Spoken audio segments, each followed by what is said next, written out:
household goods. Put help within reach. Learn more at good360.org.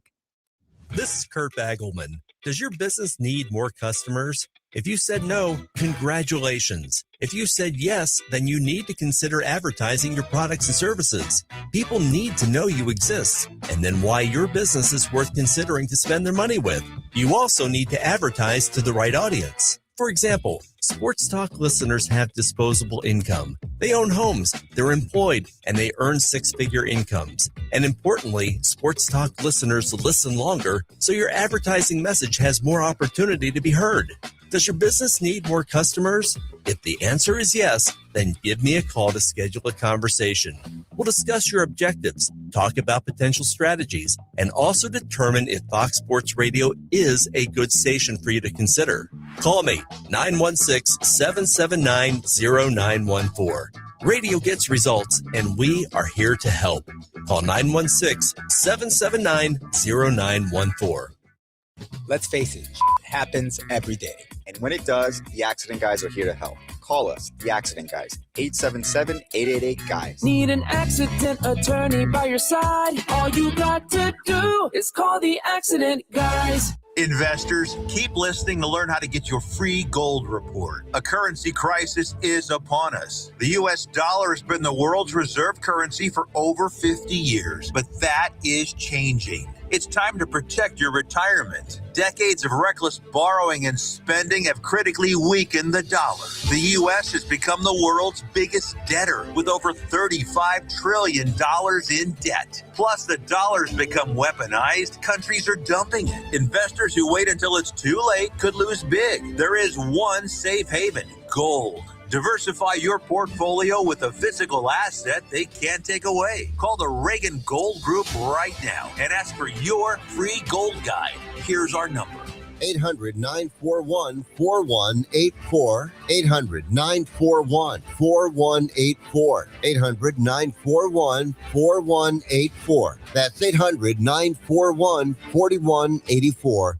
Are you thinking about getting out of market volatility or trying to make real money on your money in the bank? Tune into my show, Striking Gold, with me, Kenny Michaels. Sunday mornings at 7 on Fox Sports Radio Sacramento. Hey folks, are you or do you know a veteran or family in need of a heating or air conditioning unit? I've got awesome news because DAS Mechanical is giving back by donating one to a veteran or family in need. Owner Nick Delancey and his family, hey, they're always looking to give back to the community, and they're excited to help out a veteran or family in need. Just go to dasmechanical.org and nominate yourself or, hey, someone you know to receive one. And yes, it comes with installation. It's very simple to enter. Go to dasmechanical.org, click the 2026 HVAC system donation tab. Fill out a very short 6-question nomination form. Nominate now at dasmechanical.org. DAS Mechanical, family owned, locally owned, HVAC experts, serving Sacramento for years. For all of your HVAC needs, DAS will exceed your expectations. Once again, that's dasmechanical.org. As veterans, we're no strangers to helping others. That's what we were taught, service before self. But we do have one question for the veterans listening. When was the last time you reached out for help? If you or someone you know needs resources, whether it's for stress, finances, employment, or mental health, don't wait. Reach out. Find more information at va.gov/reach. That's va.gov/reach. Brought to you by the United States Department of Veterans Affairs and the Ad Council. The voice of Sacramento sports is back. Hear Grant Napear every weekday beginning at 3 right here. KSAC 890 AM Olivehurst, K284CM 104.7 FM Sacramento. Hello, Sacramento. Sacktown. And welcome in. Grant Napear. How you been? You know this guy. It's your show. So happy to hear you on the airwaves. 2+ decades on the radio with you. Just the start of an incredible journey. Now he's back on Fox Sports 104.7 FM and 890 AM. 3 to 6 every day, Fox Sports Sacramento. The phone number? 916-779-0929. His name? Grant Napear.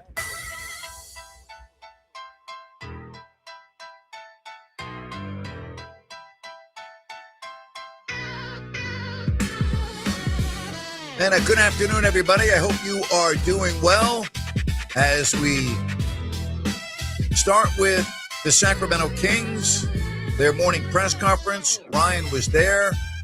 We will have sound from both Scott Perry and Doug Christie coming up here in just a little bit. There's a lot of work that needs to be done, as we all know, as it relates to the Kings. I'm not really sure where they start, but maybe we'll have some of those questions answered for you in just a little bit. NBA last night, you can say whatever you want about the play-in, but those were two incredibly entertaining, exciting games that went down to the buzzer. I mean, the NBA has to be delighted to have an opening night with two games that literally came down to the final possession. So that's a real positive on what has been, in my opinion, a year of black eyes for the league. And we may have even seen one last night with what happened in the first half of the Charlotte-Miami game when LaMelo Ball clearly interfered with Bam Adebayo and, let's just call it the way it is, tripped him, and Adebayo was not able to play for the rest of the game, which obviously had an impact on the contest. Here's what Miami coach Eric Spoelstra had to say about that play after the game. I didn't see it, but I don't think it's cute. I don't think it's funny. I think it's a stupid play. It's a dangerous play. Obviously, our best player is out. I'm not making an excuse. The Hornets played great, and they made those plays down the stretch. We had our opportunities to win. I just, that's a shame. He should be penalized for that. I don't think that belongs in the game.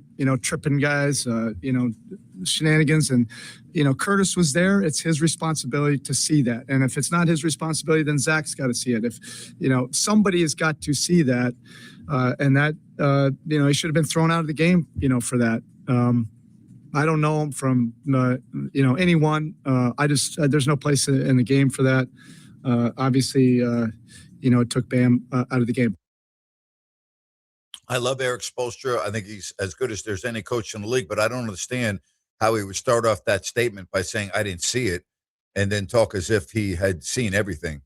I thought it was a dirty play. The league is investigating that, but I don't know what they're going to be able to do. As Zach Zarba said after the game, the crew chief, the mechanism for reviewing that was not there due to the fact that there was no call and play continued. But he wouldn't have been kicked out of the game. So, I mean, I don't think he would have received a flagrant 2. But here's what I do know. It had an impact on the game. And now the Miami Heat season is over, and Charlotte's got to win one more game to get into the playoffs. Meanwhile, the Portland-Phoenix game was back and forth, back and forth, back and forth. And there were a couple of things that struck me as watching that game. Number one, both of those teams last year were behind Sacramento. And behind Sacramento, not only in the standings, but in my opinion, behind Sacramento with the makeup of their team. And when I watch both the Blazers and the Suns play, even trying to put in my mind what a healthy Sacramento Kings teams would look like, I still think they're behind them without even knowing how the draft may go. And it's so frustrating to watch teams that are behind Sacramento leap past them, like San Antonio, right? I mean, like Phoenix, like Portland. I think Utah is in a better position right now than Sacramento. It's frustrating to me. And I know it's frustrating to you as well. And when you read the national media and what they tend to say about Sacramento, I want to read the final team report cards and grades for the season. This is from ESPN, and receiving the lowest grade in the league was the Sacramento Kings, along with two other teams, those teams being the Milwaukee Bucks and the New Orleans Pelicans. All right? Here's what they had to say. First of all, the Kings ended up at 22-60. They were forecasted by ESPN at the beginning of the year to be 37-45. Here's what they wrote. A microcosm of the Kings this season. They were investigated for tanking in a season that's been rife with it and were cleared from it by arguing that their coach just completely messed up a strategy decision in a game. That said it all about a team that was projected to fight for the play-in and instead was one of the league's worst teams, and then even won its way out of a top 3 lottery spot. That pretty much says it all. Now, it would have been nice in that paragraph to mention that they were decimated by injuries. I mean, that certainly is part of the story. But I think that pretty much is a microcosm of the season. And again, it is the lowest grade of all 30 teams in the NBA, along with the New Orleans Pelicans, okay, and the Milwaukee Bucks. Just for the record, Orlando got a D, Memphis got a D, Dallas got a D, Chicago got a D, the Clippers got a D+, the Warriors got a D+, and I don't know how Washington only got a C and not less, but that's where they're at. So, you know, I say this because I don't think there is a quick fix for Sacramento. I don't think, without even knowing what's going to happen in next month's lottery, that there's going to be a player that's going to come into Sacramento as a teenager and turn this franchise around next year. It may be the start of turning the corner, along with Max Reynaud and maybe Nick Clifford and maybe Dylan Cardwell. I keep saying maybe because things can change and there are trades and things of that magnitude. But, and again, we're going to hear more from the Kings practice facility coming up in a little bit. Scott Perry's got his hands full. And listen, I think Scott did a lot of good things this year. You know, I was thinking about this earlier today. You know, if I had to give Scott Perry a grade this year, I would actually give him a B, as in boy, not D, B. And the reason for that is he hit the draft with Max Reynaud, and I think Nick Clifford certainly, I mean, I can't fault the pick of Nick. I think Nick's got upside, and he can play in the NBA. So he's 2 for 2 in the draft with 1 home run and maybe a double. He picked up Dylan Cardwell, A. Picked up Precious Achiuwa, A. Gets an F for Dennis Schroeder, in my opinion. Gets an F for the handling of Keon Ellis, in my opinion. Gets an F for Jonas Valanciunas, in my opinion. Gets an F, in my opinion, for Russell Westbrook. But if I'm looking at the totality of what he did in his first year, I'm giving him a B for nailing the draft and picking up 2 guys that were available in Cardwell and Achiuwa. So that's where I'm at. I'll bring Ryan in here. And Ryan, I'm bringing you in this opening segment because I want you to give me a quick capsule of what we're going to be listening to coming up here in the next couple of segments or a little bit later in the show, because Olden Polynice is going to be joining me coming up at 4 o'clock, and we're going to talk a lot about the playoffs. But I'm giving Scott Perry a B for his first year as general manager.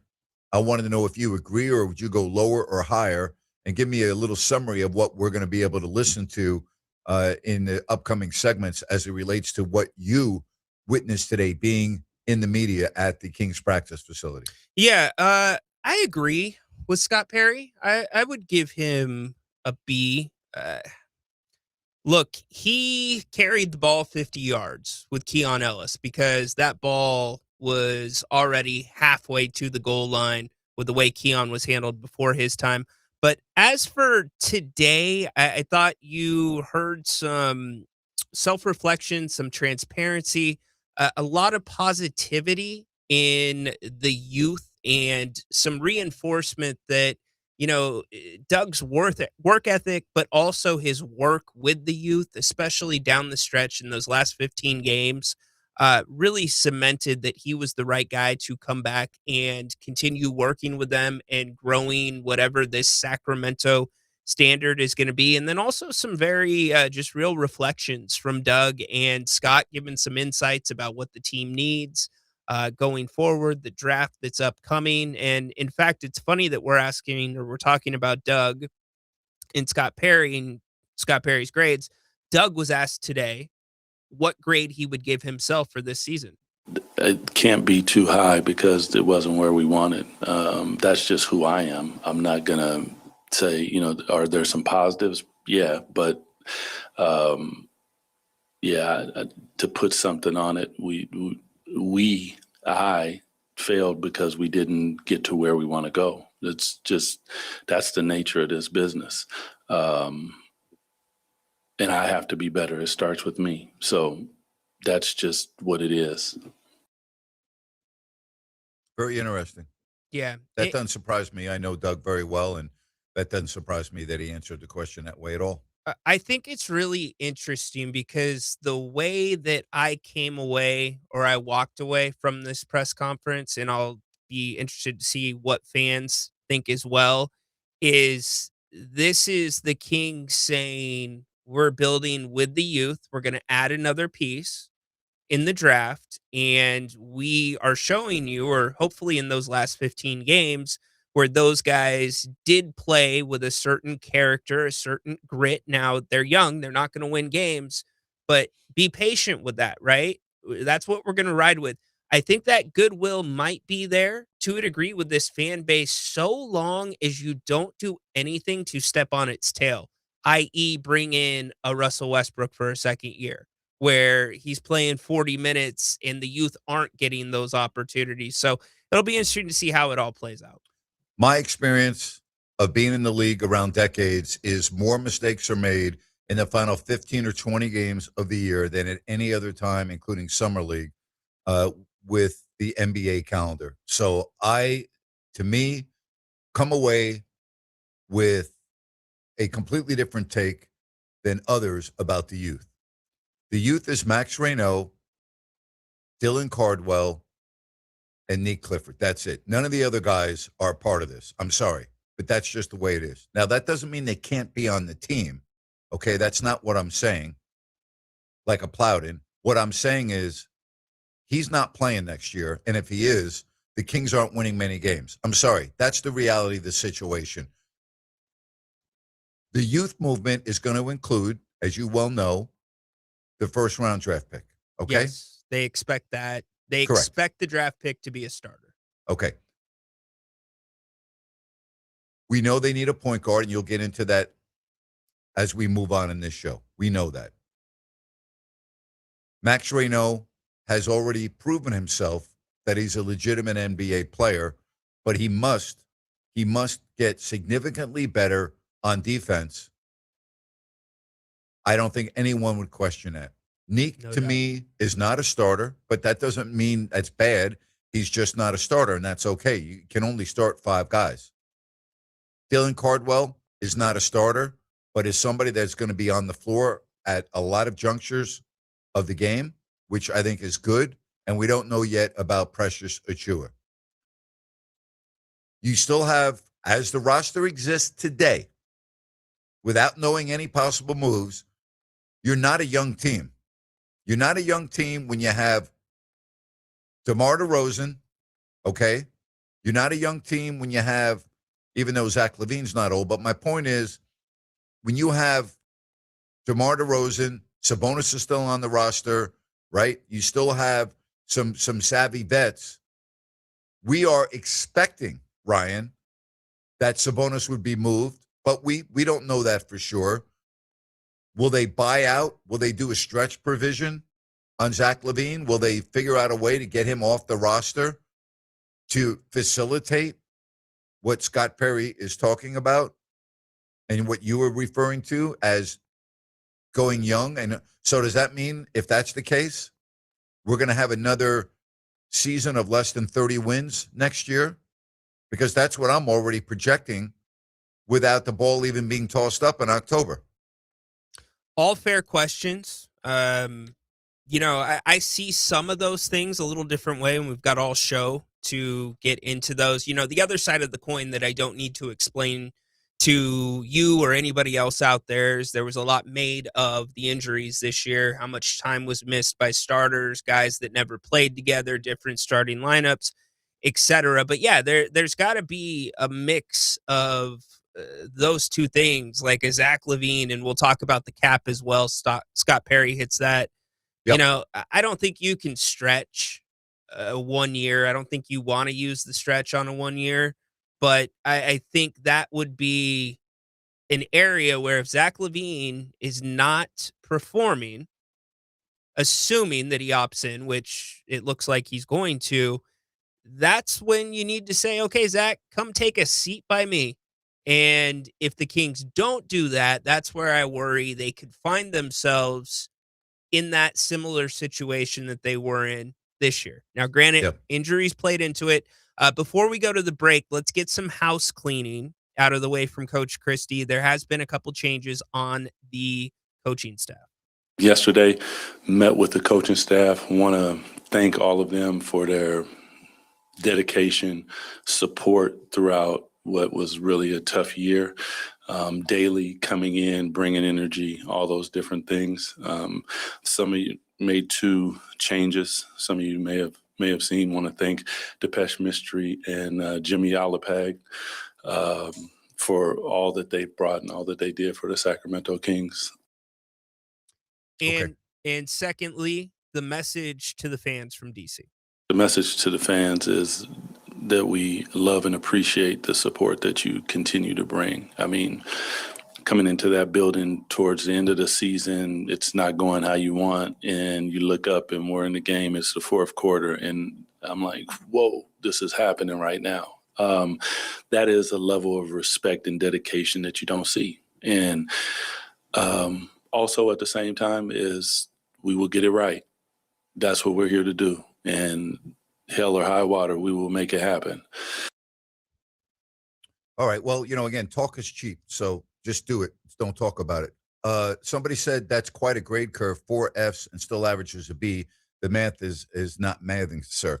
I didn't list every single thing to give it to a B. I listed a couple of bullet points. There were other things that he did, such as Plowden, and some others that, to me, equate to a B. And the reason why I also did that, the draft of Max Reynaud is much more significant than the F of a Russell Westbrook. They're not like equal, okay? If you were going to hit on one of those moves, if you were going to compare it, the drafting of Max Reynaud as a big-time building block for this franchise is much more significant than, let's say, the failure, and he wouldn't consider it a failure. I am. Neither Doug or Scott would consider that a failure. I would. But that tramples the free agent signing of Dennis Schroeder, who's no longer with the team, or the free agent signing of Russell Westbrook, because whether Westbrook played good or not this year and whether he was a significant addition or not, he's short-term. Max Reynaud is a long-term building block, and so I put a lot more weight in giving that's an A+. That's not just an A. That's a draft pick that's an A+ currently. And it's not easy as a first-year GM to say this is the guy we targeted in Dennis Schroeder, right? You overpay him, and then you walk it back. You acknowledge your mistake. You trade him at the trade deadline. That's kind of you don't see many GMs fall on that sword that early. So to get that contract really from 3 years to 2 years because you've got Hunter at twice Dennis's salary for next season was a decent move. Now, it cost you Keon Ellis. That's the problem. Yeah. All right. So we've got a lot to talk about. The Live Golf Tour looks like they are on life support, which then opens up the whole question is what happens to the players on the Live Golf Tour? They deserted, and that's what they did. They deserted the PGA Tour for the big money, and now they may be left with nowhere to play. What happens to them? So we'll be talking about that throughout the show. Your phone calls at 916-779-0929. You can use that to text the show as well. We're rolling here on Fox Sports Sacramento.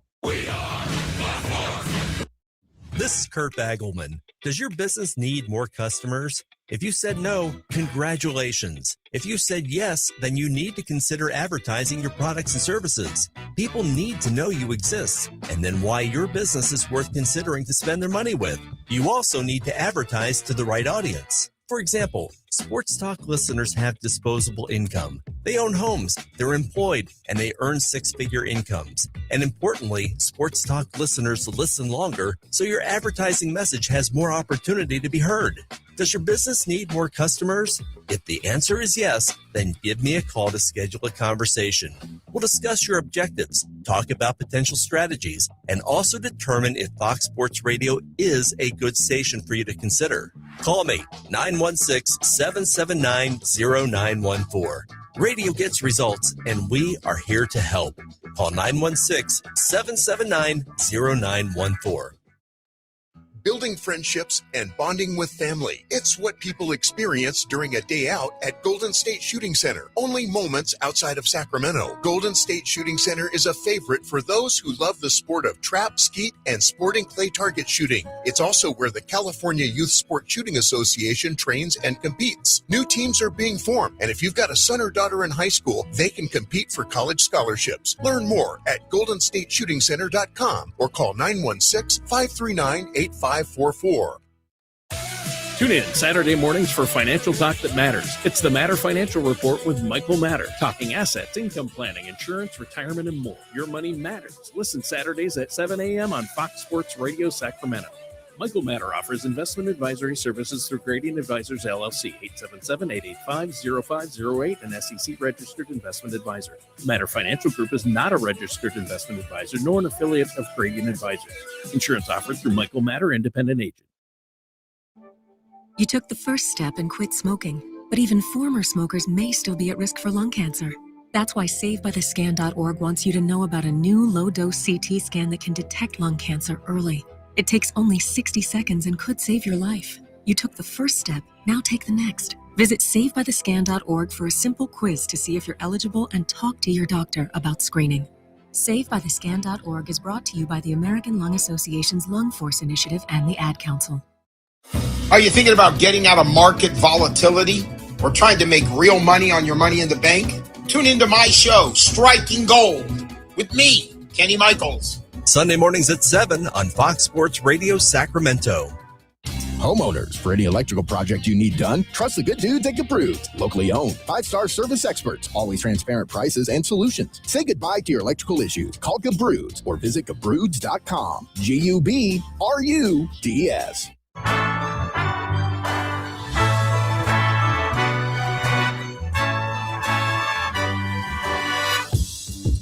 916-779-0929. We're going to get to some phone calls in just a moment. Ryan, I wanted to ask you, been a lot of talk, and obviously we understand it, about LaMelo Ball and Bam Adebayo last night.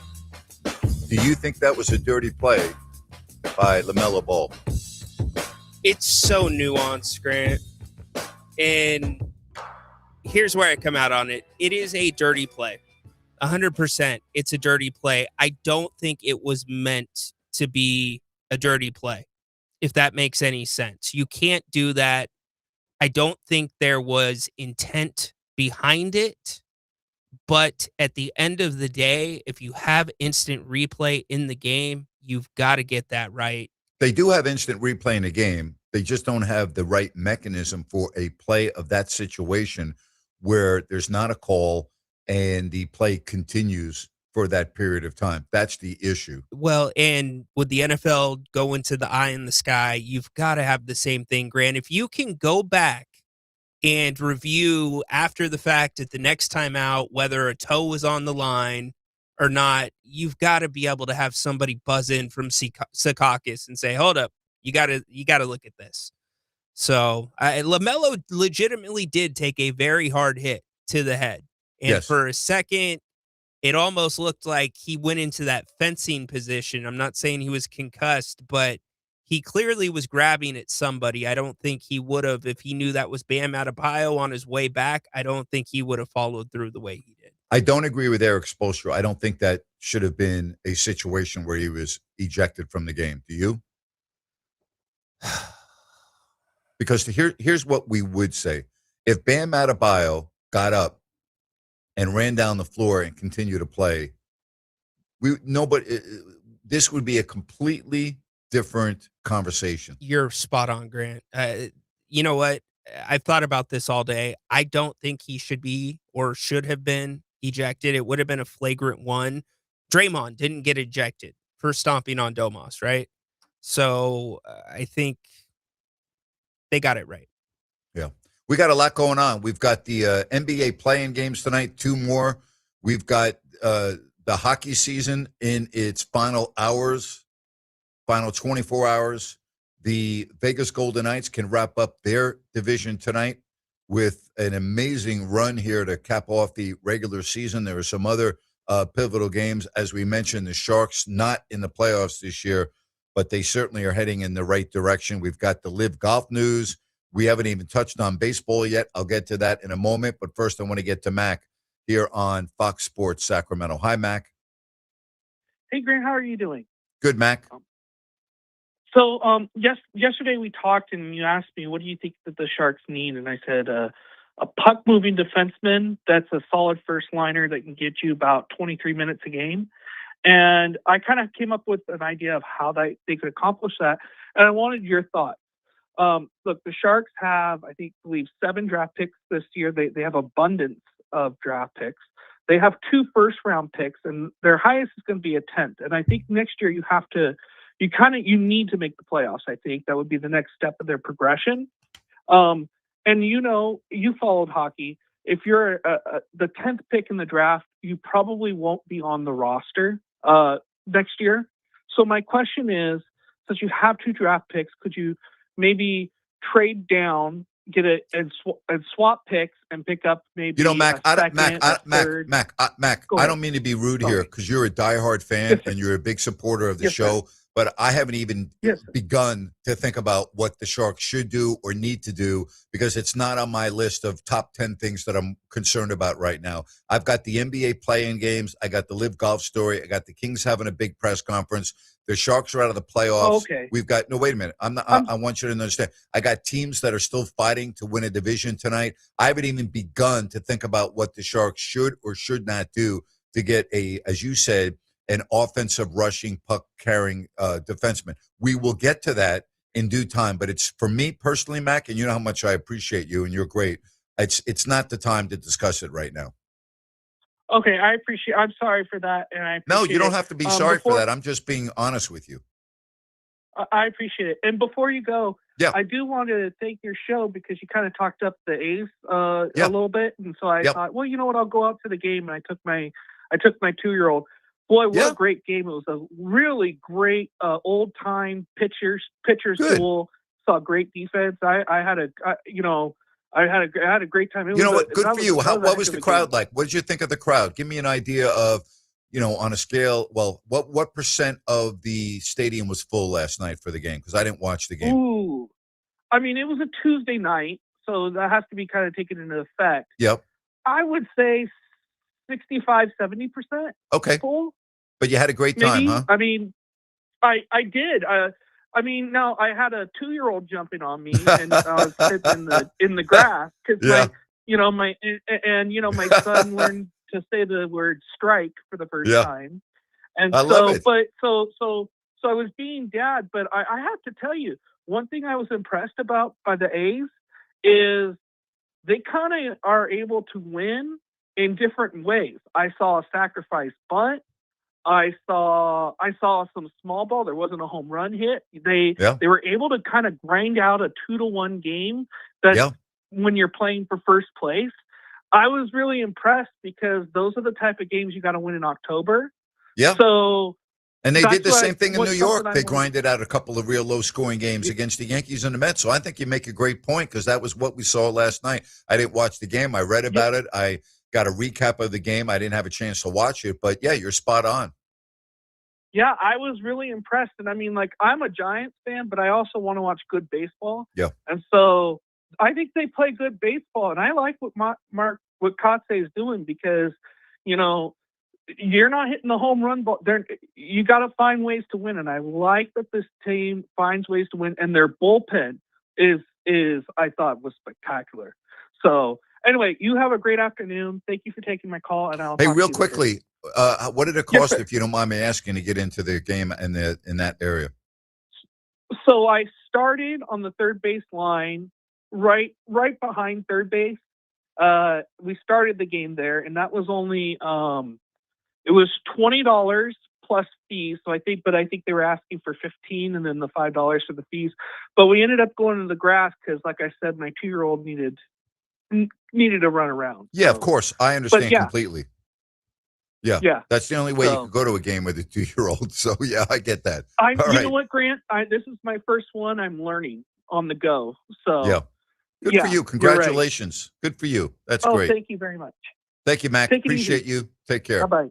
Bye-bye. You gotta love that. 2 years old, going to the game. Brave man. Yeah, you know what? Very, very true. Very true. But if you're going to take a 2-year-old, you're going to take a toddler, and you got that area, that's the way to do it. Not a bad job. Not a bad job. All right, let's we played a little Doug for you. So let's get to some Scott Perry, and then we've got one on Doug. Here was Scott Perry on the decision to retain Coach Christie. And watching that growth and opportunity, that was really one of the main reasons of making sure that Doug Christie came back here as head coach. I think got a chance to see Doug's relentless energy, his leadership that he exhibited with these young guys, his patience, never wavered through, again, a challenging year. And his work ethic was tremendous this year. And as a young first-time head coach, what impressed me most was his ability to learn, keep going back to the lab each and every day and working on his craft. I'm a former coach some time ago. You don't have to worry about it. I won't be coaching again. But I understand the journey, and I understand what goes into that. And so looking forward to Doug continuing his growth and development along with the players, and so that as we move forward and trusting him and his ability to lead us to the next level of improvement. You don't have a problem with that? He only talked about the young guys. He didn't talk about the other players on the team that are veterans who, if you want to talk about the totality of this season and the reports that came out of the locker room in the middle of the season by some that are very much in the know, that there was a rift going on in the locker room with some of the veterans and Doug Christie. So I contend that it's very easy to coach young players. It's very easy because you have their attention and they're playing for their basketball lives. And I believe that is not something that I'm going to put on a pedestal. I would expect that.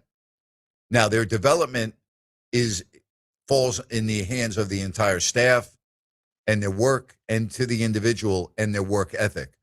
But you didn't hear Scott Perry once in that statement talk about anything to do with the veterans on the team. And that, to me, is very disconcerting. I believe that Vivek Ranadive is 100% responsible, not 98, not 99, 100% responsible for Doug Christie, first of all, getting the job, and today, on tax day, April 15th, still having his job, not Scott Perry. And I also totally believe 100% that if Scott Perry had his way and had control of the situation, he would go out and hire his own guy. I disagree. That's what I believe. I disagree on that back end. I think that Scott and Doug, and I've kind of felt this way the second half of the season, I think they're very much aligned, Grant. Now, they're not going to be perfectly aligned as Jeff Petrie and Rick Adelman, GM that hires their own coach, but I think they're pretty well aligned. And as for the vets, I don't think any vet on this roster is safe. And if we want to talk about the young guys, you add Keegan Murray into there. What about Devin Carter? Scott talked about it a little bit. We're trying to build the template of what a Sacramento King is. Now, I understand you're not buying it, but I get what they're trying to do. Build the template. These are the things. So when you bring those guys in, whether it's a first round high draft pick or it's an established vet, they know what goes into being a Sacramento King. It's almost like ripping it down to the studs. And sometimes I question, this is nothing directed at you. This is directed at everybody in Sacramento. If Doug Christie was Joe Schmo coming from an assistant coaching job somewhere else in the NBA, would we be looking at the job Doug Christie did this year any differently? Whether that's in a negative light or a positive light. You might have him on a pedestal because he was part of the best team here ever in Sacramento, or you might feel he is not qualified to be a head coach. But if we just objectively put 100 different coaches' years in front of you from this season, or 82 different, how it went for 82 coaches, would we say, oh, it was that bad because he wasn't qualified to be a head coach? I don't know the answer to that. Here's what I do know. Scott Perry is a veteran NBA executive. He's been around a lot of coaches in a lot of different situations. He has a lot of contacts throughout the league.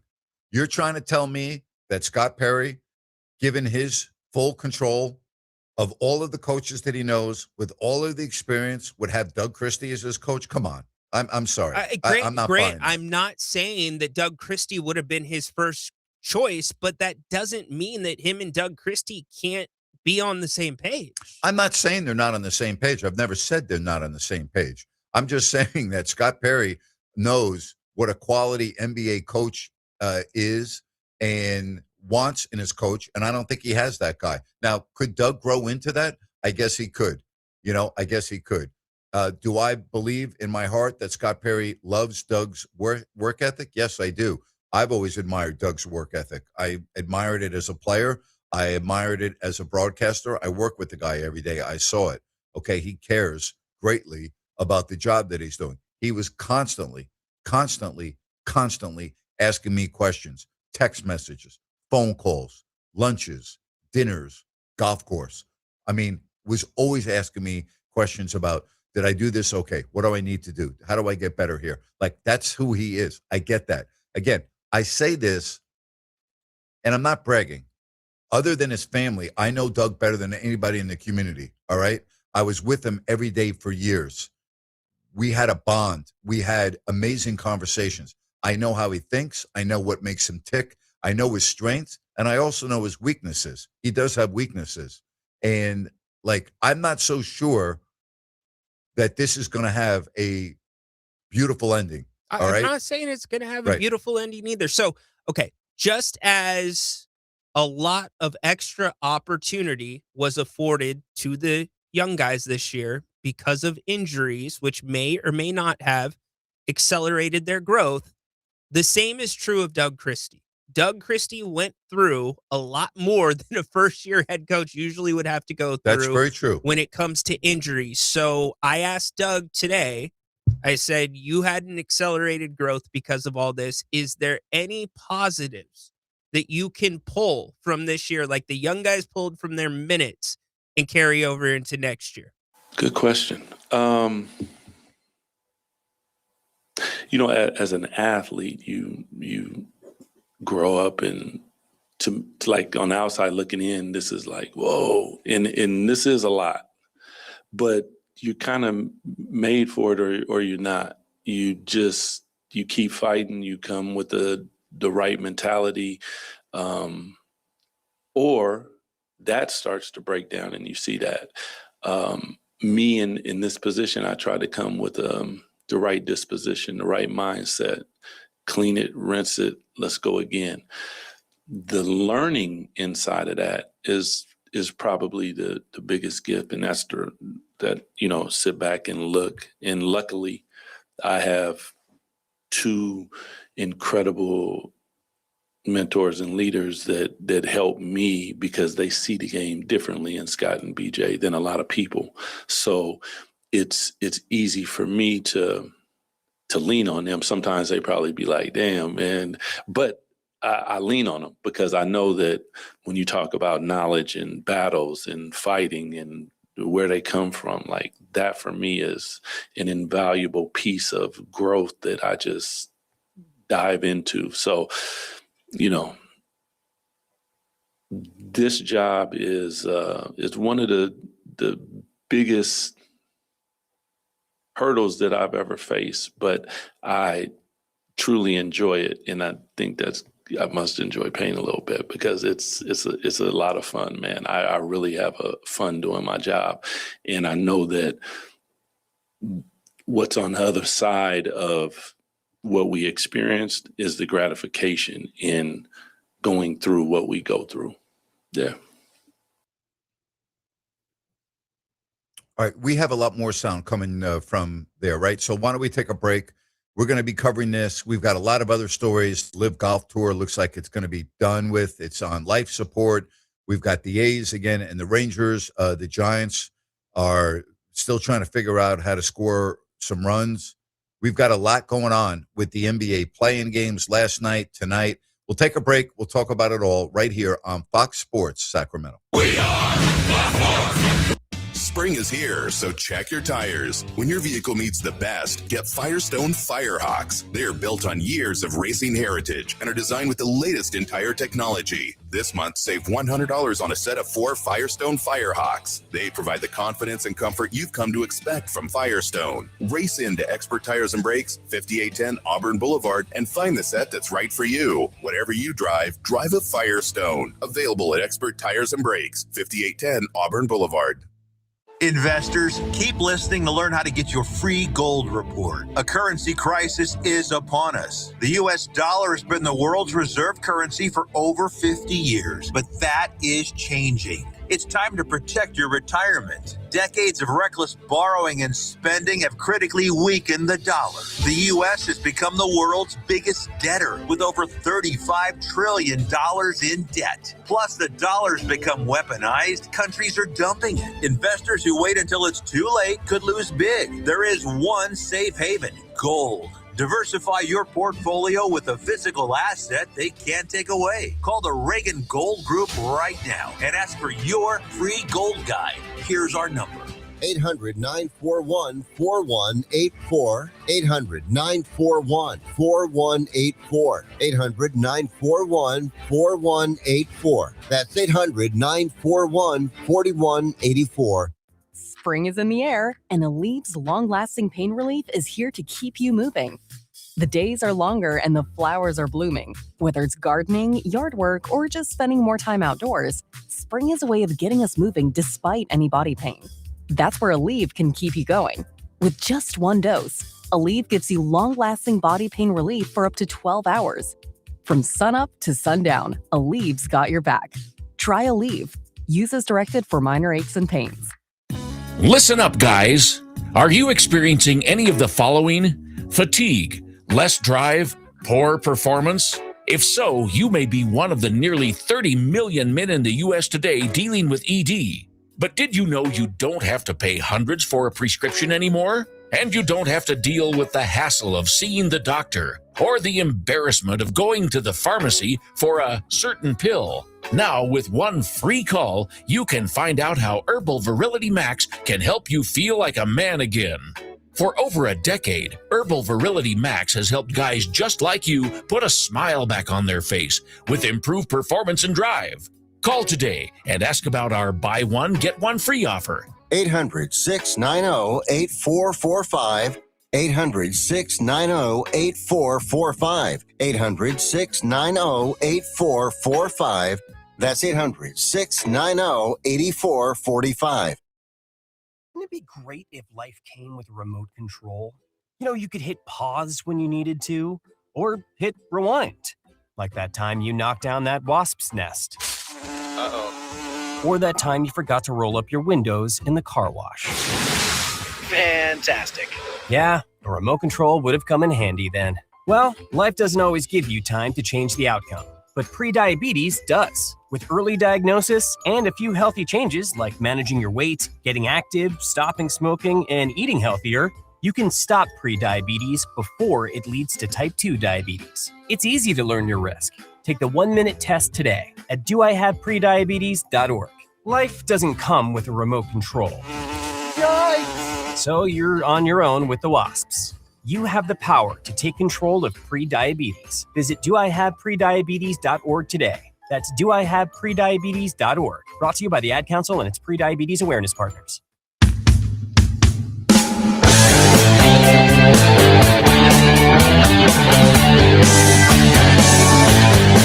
So, Ryan, to me, I think the biggest story that we've talked about on our post-game shows with Jerry Reynolds and on this radio show since the signing of Russell Westbrook was why.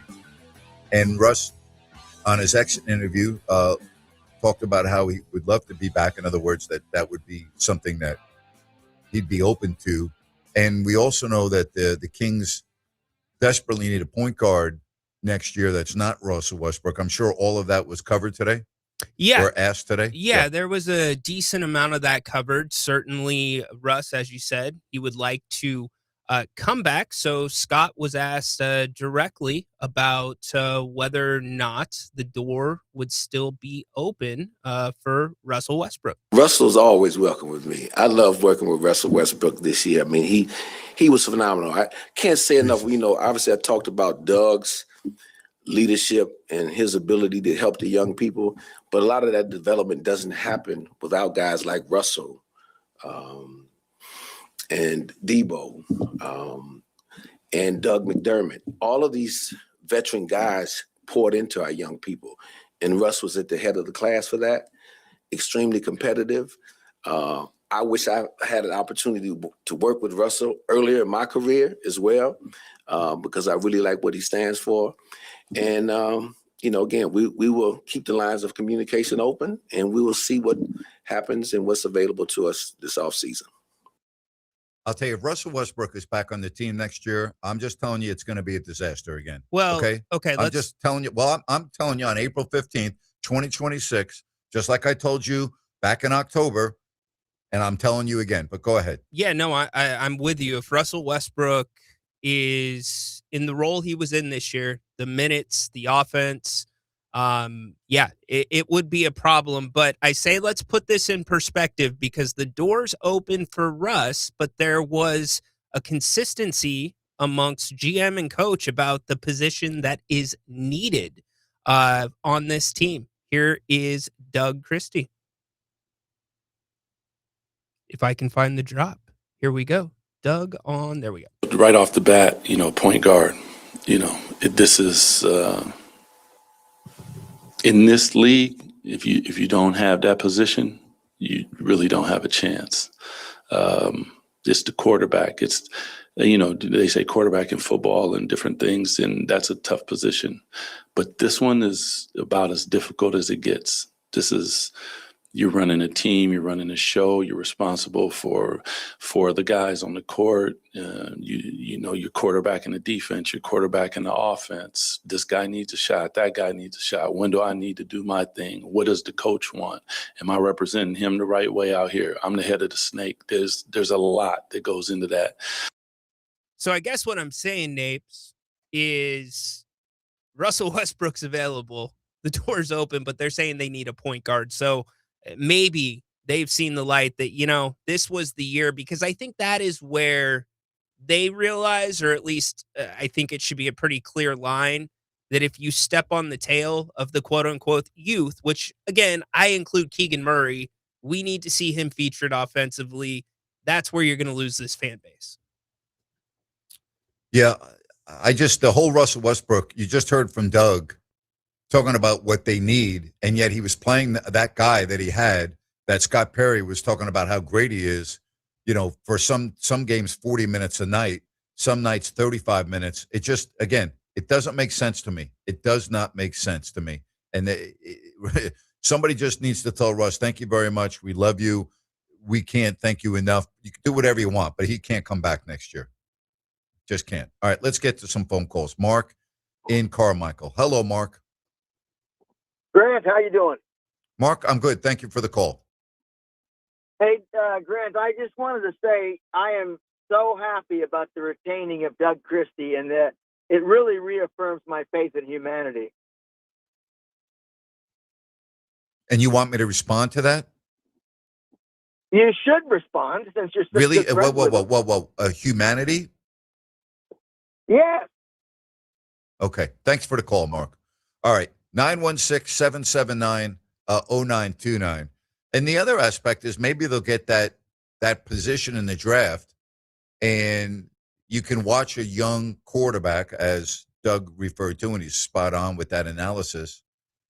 Maybe you can watch, finally, that prototypical guy, the quarterback, come in the draft, get the keys, and watch him develop and grow over the next couple of seasons. And if it's the right guy, if it's the right choice, then you can be a perennial playoff team for a while. Yeah, no doubt about it. We have audio next hour with Scott talking about the draft and whether they'd be looking at point guard. Grant, we know the Kings have a lot of cap issues. I thought Scott Perry's take on the cap was refreshing. There's a lot of mechanisms to working around the cap. I would just say this. From the time I started in this league 23 years ago, my philosophy is never to be a team going into a luxury tax unless we were a roster worthy of that, ready to compete for a championship. We're not there yet. So we have a number of avenues over the next 3, 4, 5 months to make sure we're in compliance with that and also put the very best roster we can out there for next season. Good luck. I mean, that's something that's going to be a real challenge for Scott Perry, and clearly it is not going to be easy. We've got Olden Polynice coming up in a couple of moments. We will talk with OP about last night's games. I want to get his take on LaMelo Ball and Bam Adebayo. So, yeah, we got a lot going on. Let's get to Brian in Sacramento before we get to the break. Hello, Brian. Hey, Grant, I'll make it quick. I know you're up against it. The problem is everybody in management has lost credibility, in my opinion. It all started with the rah-rah stuff at training camp.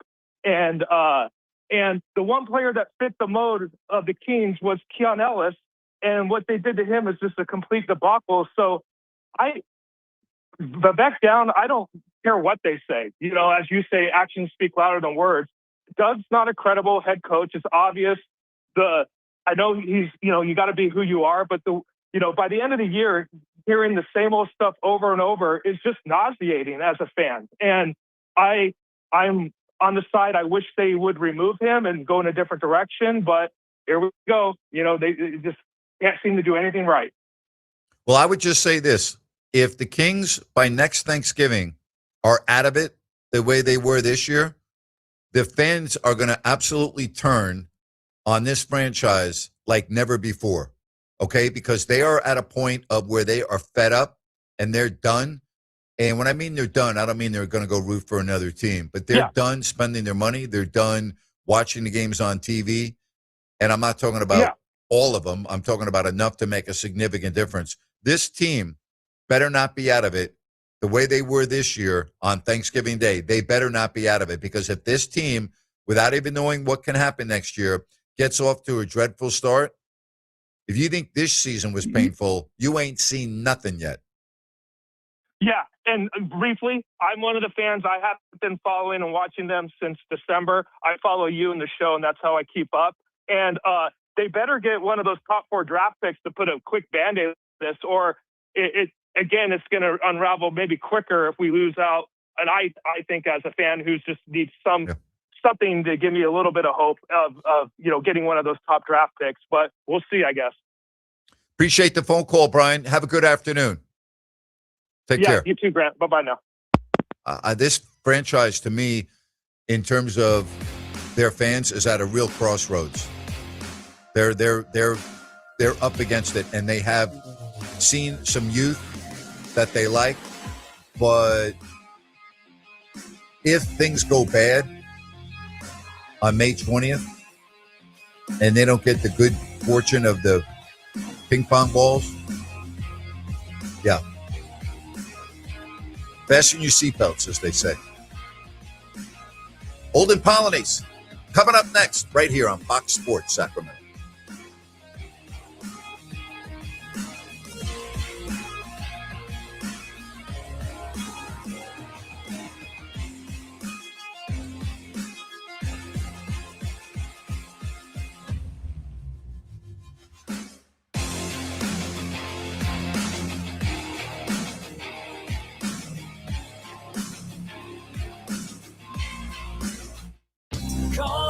dudes at Gubruds, Gubruds.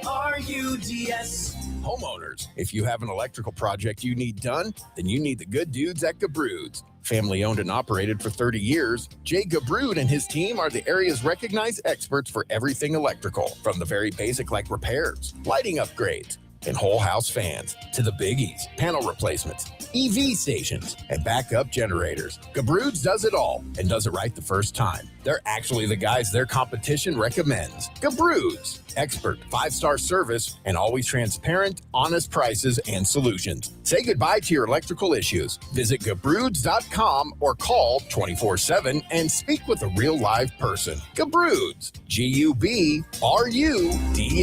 Call the good dudes at Gabruds, Gubruds, Gabruds.com. Building friendships and bonding with family. It's what people experience during a day out at Golden State Shooting Center. Only moments outside of Sacramento. Golden State Shooting Center is a favorite for those who love the sport of trap, skeet, and sporting clay target shooting. It's also where the California Youth Sport Shooting Association trains and competes. New teams are being formed, and if you've got a son or daughter in high school, they can compete for college scholarships. Learn more at goldenstateshootingcenter.com or call 916-539-8544. It's Rhino inviting you to join me on America's #1 daily fantasy site, Prize Picks. What I love about Prize Picks is real sports knowledge meets real payouts. You're not competing against sharks, just the numbers. In basketball, points, rebounds, assists, baseball, hits, total bases. One swing can cash your pick. Golf fans, birdies, strokes, and round-by-round performance. Every shot counts and every pick matters. It's simple. Choose 2 to 6 players, pick more or less on their stat projection, and let them win the night for you. Download the Prize Picks app today using the code RHINO50 to get $50 in free play after you play your first $5 lineup. That's code RHINO, RYNO50 to get $50 in free play after your first $5 lineup. One app, over 100 sports. Pick, predict, cash, Prize Picks. You know that chair you sit in for the game and somehow wake up in hours later? That's the Z-Cliner by FlexSteel. This isn't just a recliner. It's a sleep chair built for real comfort. The Z-Cliner smoothly reclines into a zero-gravity position, giving you the support you need whether you're watching the late game, taking a quick nap, or sleeping through the night. FlexSteel combines the comfort of a premium recliner with ergonomic support designed for long periods of rest, not just sitting. From your head and shoulders to your legs and lower back, the Z-Cliner is built to help your body relax the right way. It's perfect for movie nights, overnight guests, or anyone who wants the flexibility of a chair that truly does more. And because it's FlexSteel, you get durable craftsmanship, smooth motion, and lasting quality you can count on. Watch in it, relax in it, sleep in it. The FlexSteel Z-Cliner. Your seat, your sleeper, your comfort zone. Find it at FlexSteel retailers nationwide at zcliner.com/Dan Patrick. Hi, I'm Ryan Blaney, a third-generation race car driver, and I dedicate a lot of my time going fast. But when my grandpa was diagnosed with Alzheimer's, it was a very unexpected bump in the road for us. It's important to notice if older family members are acting differently or having trouble with routine tasks. Early detection of Alzheimer's can give your family time to explore support services and access available treatments. If you or your family are noticing changes, it could be Alzheimer's. Talk about seeing a doctor together. Visit alz.org/time to talk. A message from the Alzheimer's Association and the Ad Council. Tell your friends. Grant's back. Grant Napear is back on the Sacramento airwaves right here. KSAC 890 AM Olivehurst. K284CM 104.7 FM Sacramento.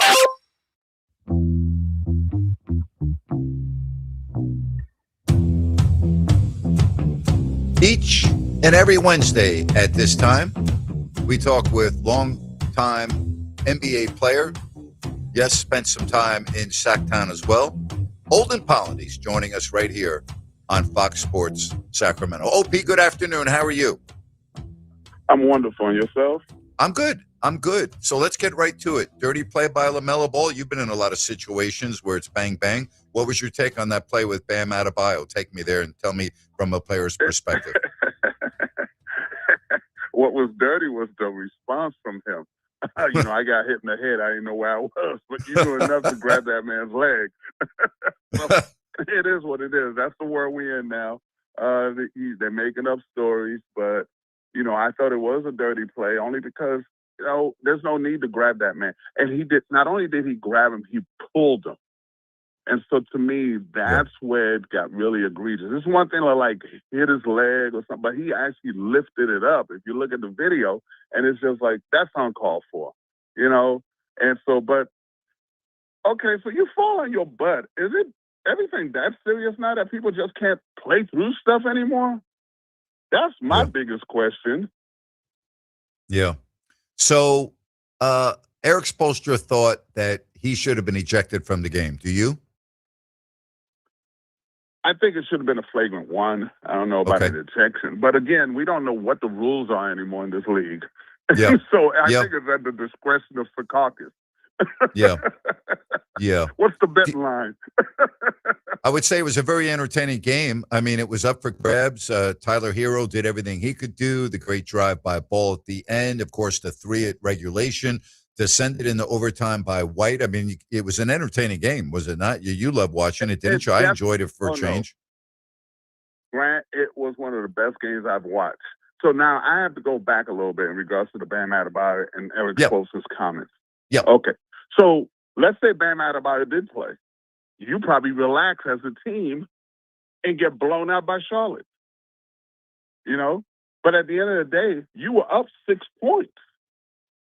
So that had nothing to do with the play. That had to do with you not finishing the job. So focus on that as a coach. Don't make the Bam Adebayo thing the story. The fact that you gave up a 6-point lead with like a minute to go, that's the biggest issue that you should have. Yeah, and listen, Eric Spoelstra gave a lot of credit to Charlotte at the end of the game. The only thing I'm going to differ with you, in big games, Eric Spoelstra teams don't get blown out very often. That's the one thing. I think he's a tremendous coach. There aren't a lot of big just games. Saying, if I did say if, that if. Yeah. You did say if.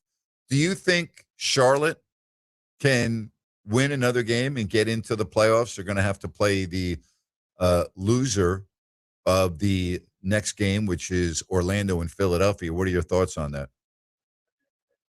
I believe they can win another game. They are really an exciting team. They're so erratic that they're entertaining. Mm-hmm. Like with LaMelo, he's so erratic all over the place. The way Kobe White played last night, that bodes well for Charlotte. And I don't believe Kniple's going to have another game like he did last night. So I believe that he's going to turn around. That's going to bode well for them. Bridges had an excellent game. I thought he was the difference maker. Diabate with the offensive rebounding gave him many opportunities. He's not an offensive threat, but rebounding-wise, he's given them chances. So I do like them a lot. And again, they're so young and talented. They probably will believe that, hey, we can get in that ace spot, And so to me, that's what it comes down to is just, depending on who they get. Orlando, I'm giving them a better chance if they beat Orlando than Philadelphia, only because Philadelphia's got Maxey and Paul George. Yeah. All right, let's talk about the Portland. I'm not counting Yeah. Embiid, by the way, because we don't know if he's going to play. Yeah. All right, we'll get into that in a moment. Let's stay with last night. Portland was down 11 in the fourth. They come back and they win 114-110. They're going to be playing San Antonio now as they're into the playoffs. What was your take on that game? Another great game. A team that was down, they kept fighting and really pushed the limits on what you thought they could do, especially what happened at the beginning of the season. And so to me, Portland is like one of those weird teams. They could find a way, but I doubt, and I'm saying this statement only because I kind of know how the NBA works, its infrastructure. I don't believe they will beat San Antonio only because Thiago Splitter is from that Popovich lineage and tree. So I don't think he's going anywhere near San Antonio and beating that team. It's not going to happen.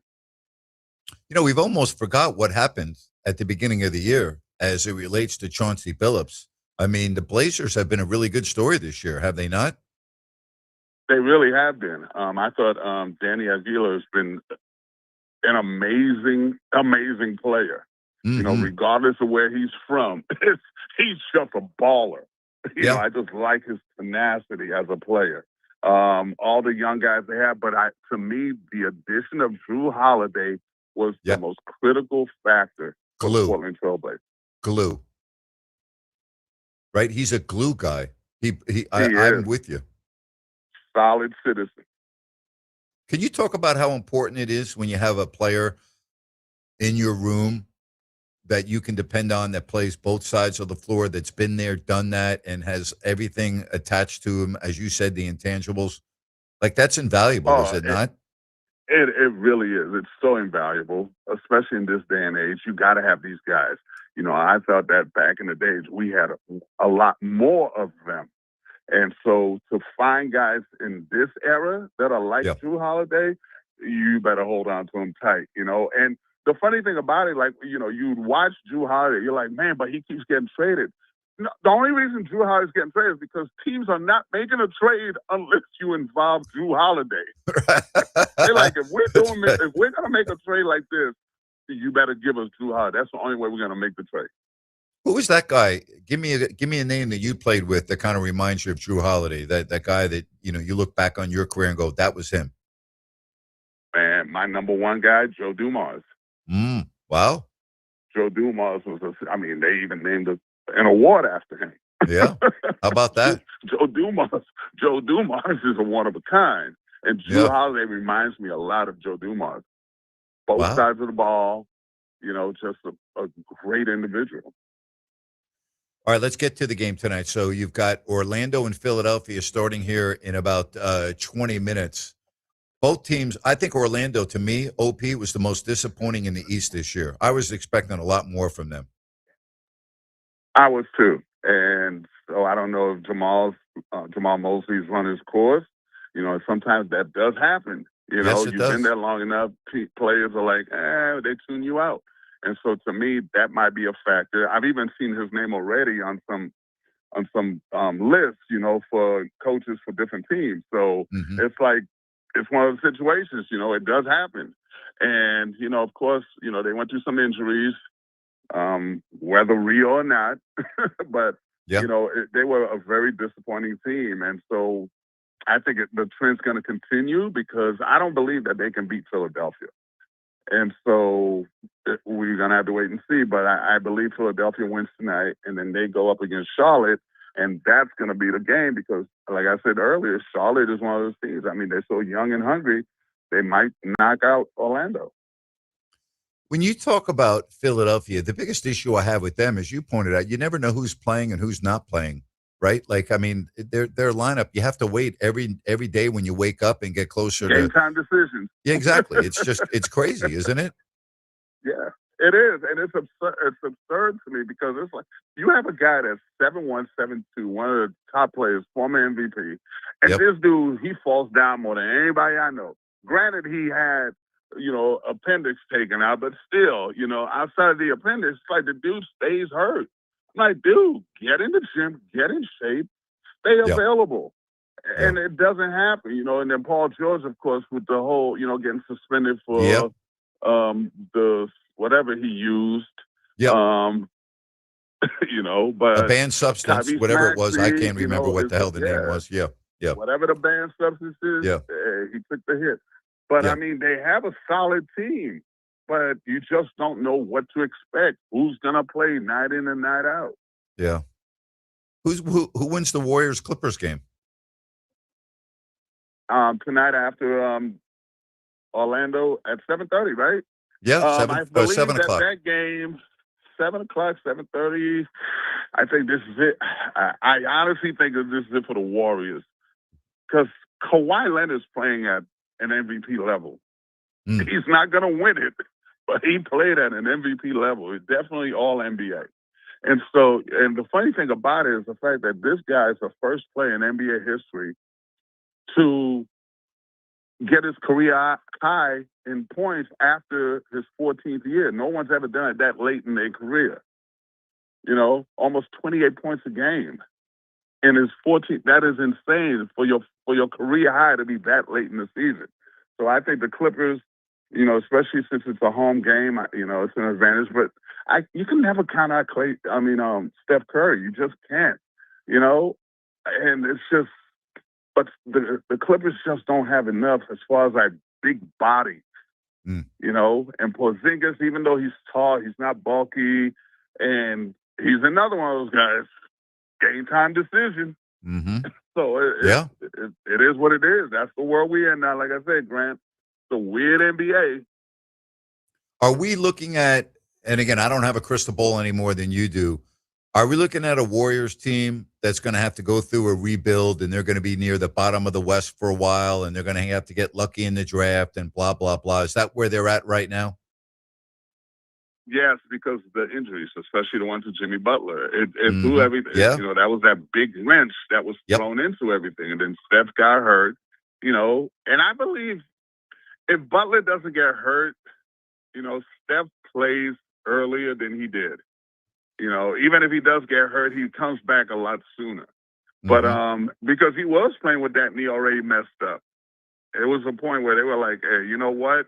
We're just going to sit it out and just, you know, figure it out later. But again, they're going to have to go through a rebuild. They need to. You know, you traded one of your young guns in Kuminga, which I thought was one of the worst decisions an organization like the Warriors could have made.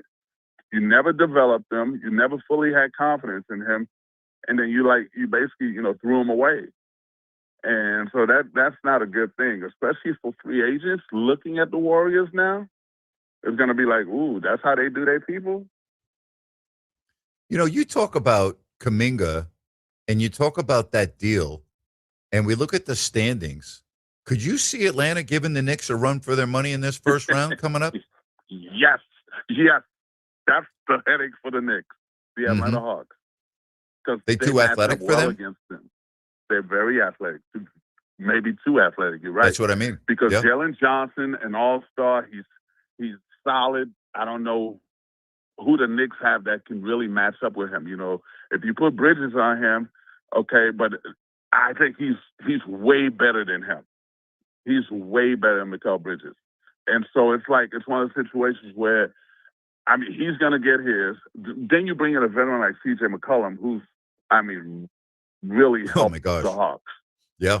And so to me, they just have a lot of young studs that know how to play, you know. And then, of course, Dyson Daniels, he's going to be on Brunson.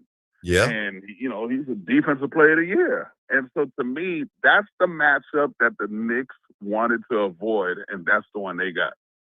Opie, if the Knicks were to lose in the first round, what a disaster based on what happened last year, firing Tom Thibodeau. Oh, my gosh. You know, you're in New York. Can you just imagine the tabloids? Can you imagine talk radio?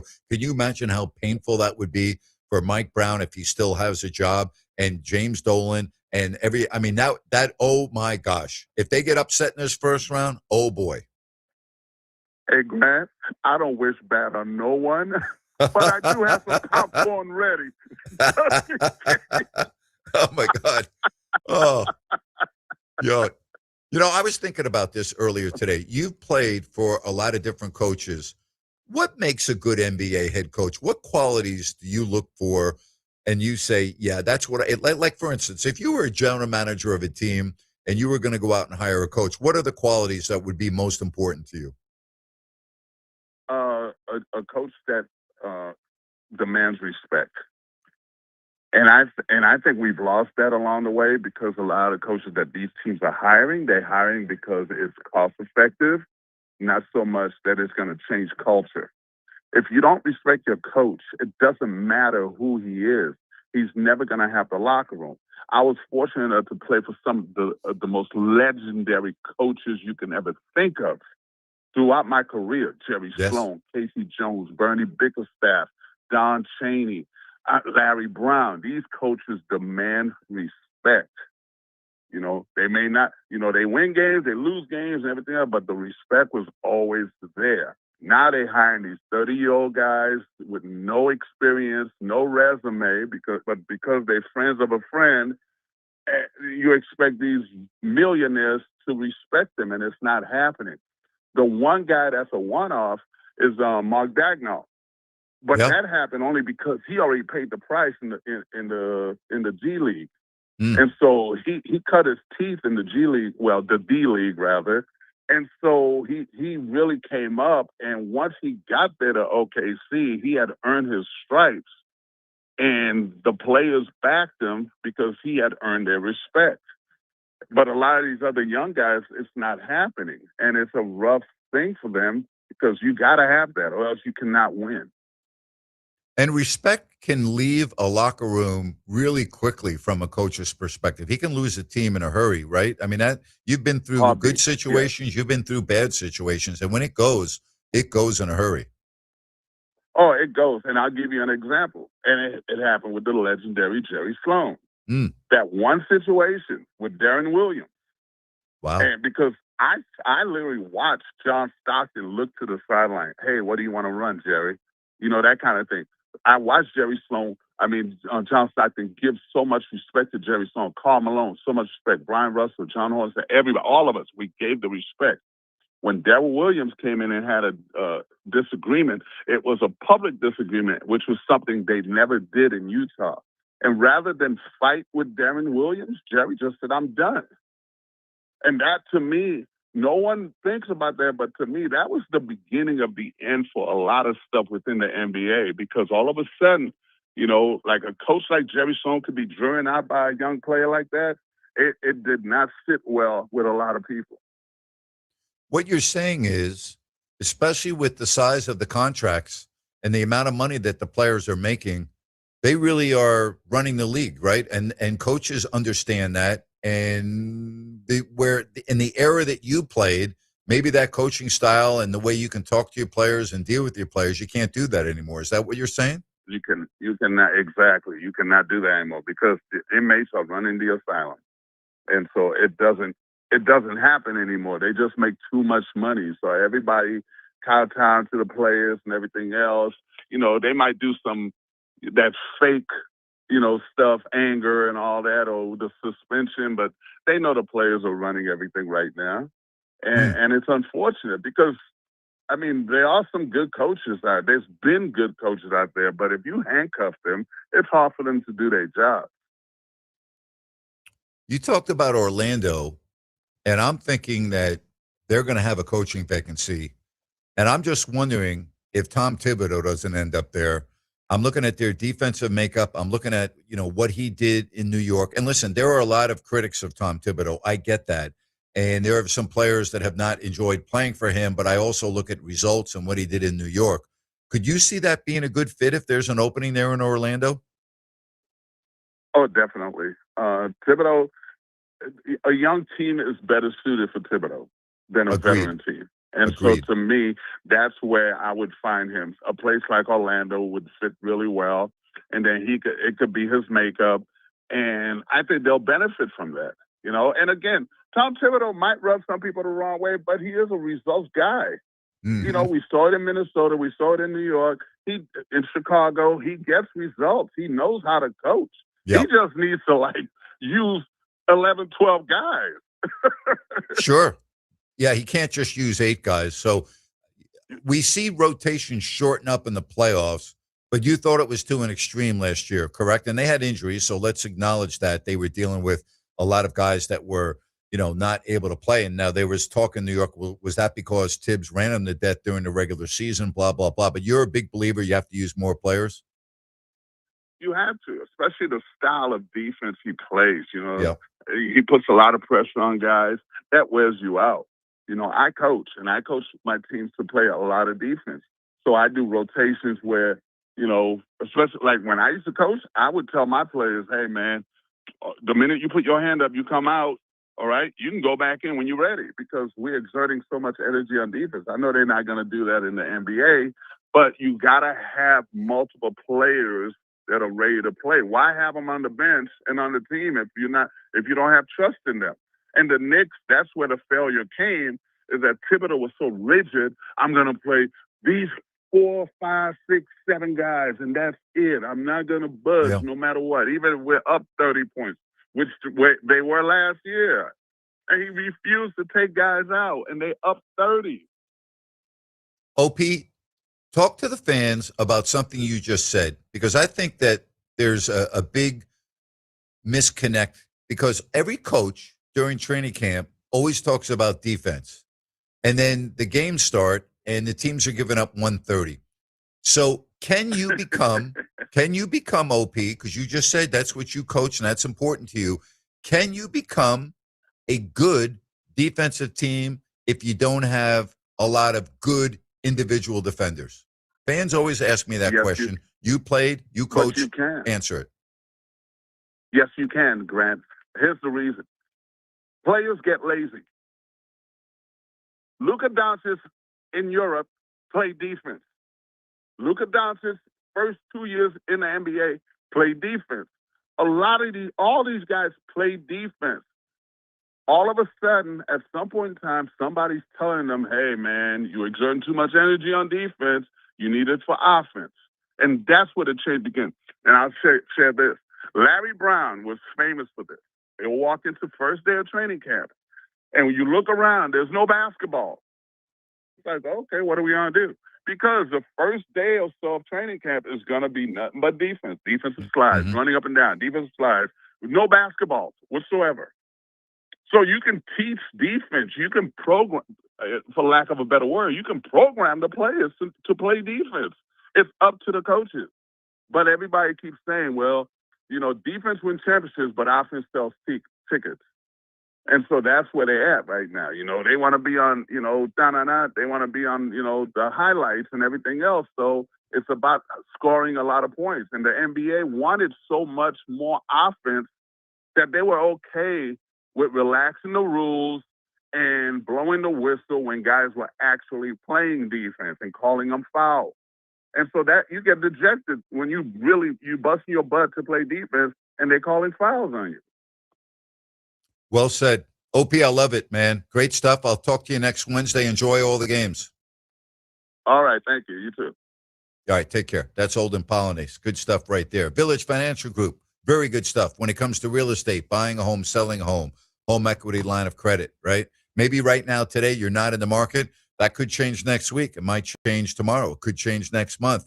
Well, this is where you need to keep in mind Village Financial Group, a individual in Spence that I'm going to talk about, the broker owner of Village Financial Group and the locally owned family business, 2000. That's when they really got rolling. And that's when I met Spence. And I've gotten to know him very well. I vouch for him and his business because I've experienced it myself. And I've got a lot of friends that have experienced it working with Village Financial Group as well. It's like a white glove boutique shop experience where Spence will take you from the start line to the finish line and everything in between. He's very creative when it comes to financing. He's a specialist. He has access to private money. Call or text Spence at 916-805-4868. That's 916-805-4868. You can also go online and look at vfgloans.com. That's vfgloans.com. Check out everything about their business model, and you'll find thousands of available listings ready for purchase. It makes sense to call Spence at 916-805-4868. Village Financial Group, looking out for your best interest. The baseball story. What on earth is going on with the Giants and that anemic lineup in Cincinnati tonight? Already in 2 innings, have given up 7 runs. And I don't know if their offense is even remotely good enough to make up the deficit they have. What's going on in San Francisco? That and the A's next right here on Fox Sports Sacramento.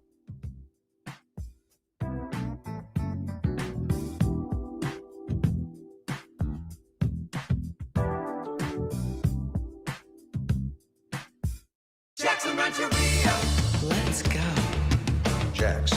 Dust off your leg warmers and light up the night.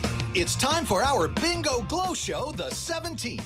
With over $10,000 in prizes, the stakes have never looked so bright. Score a cash jackpot of $1,199. Let's glow.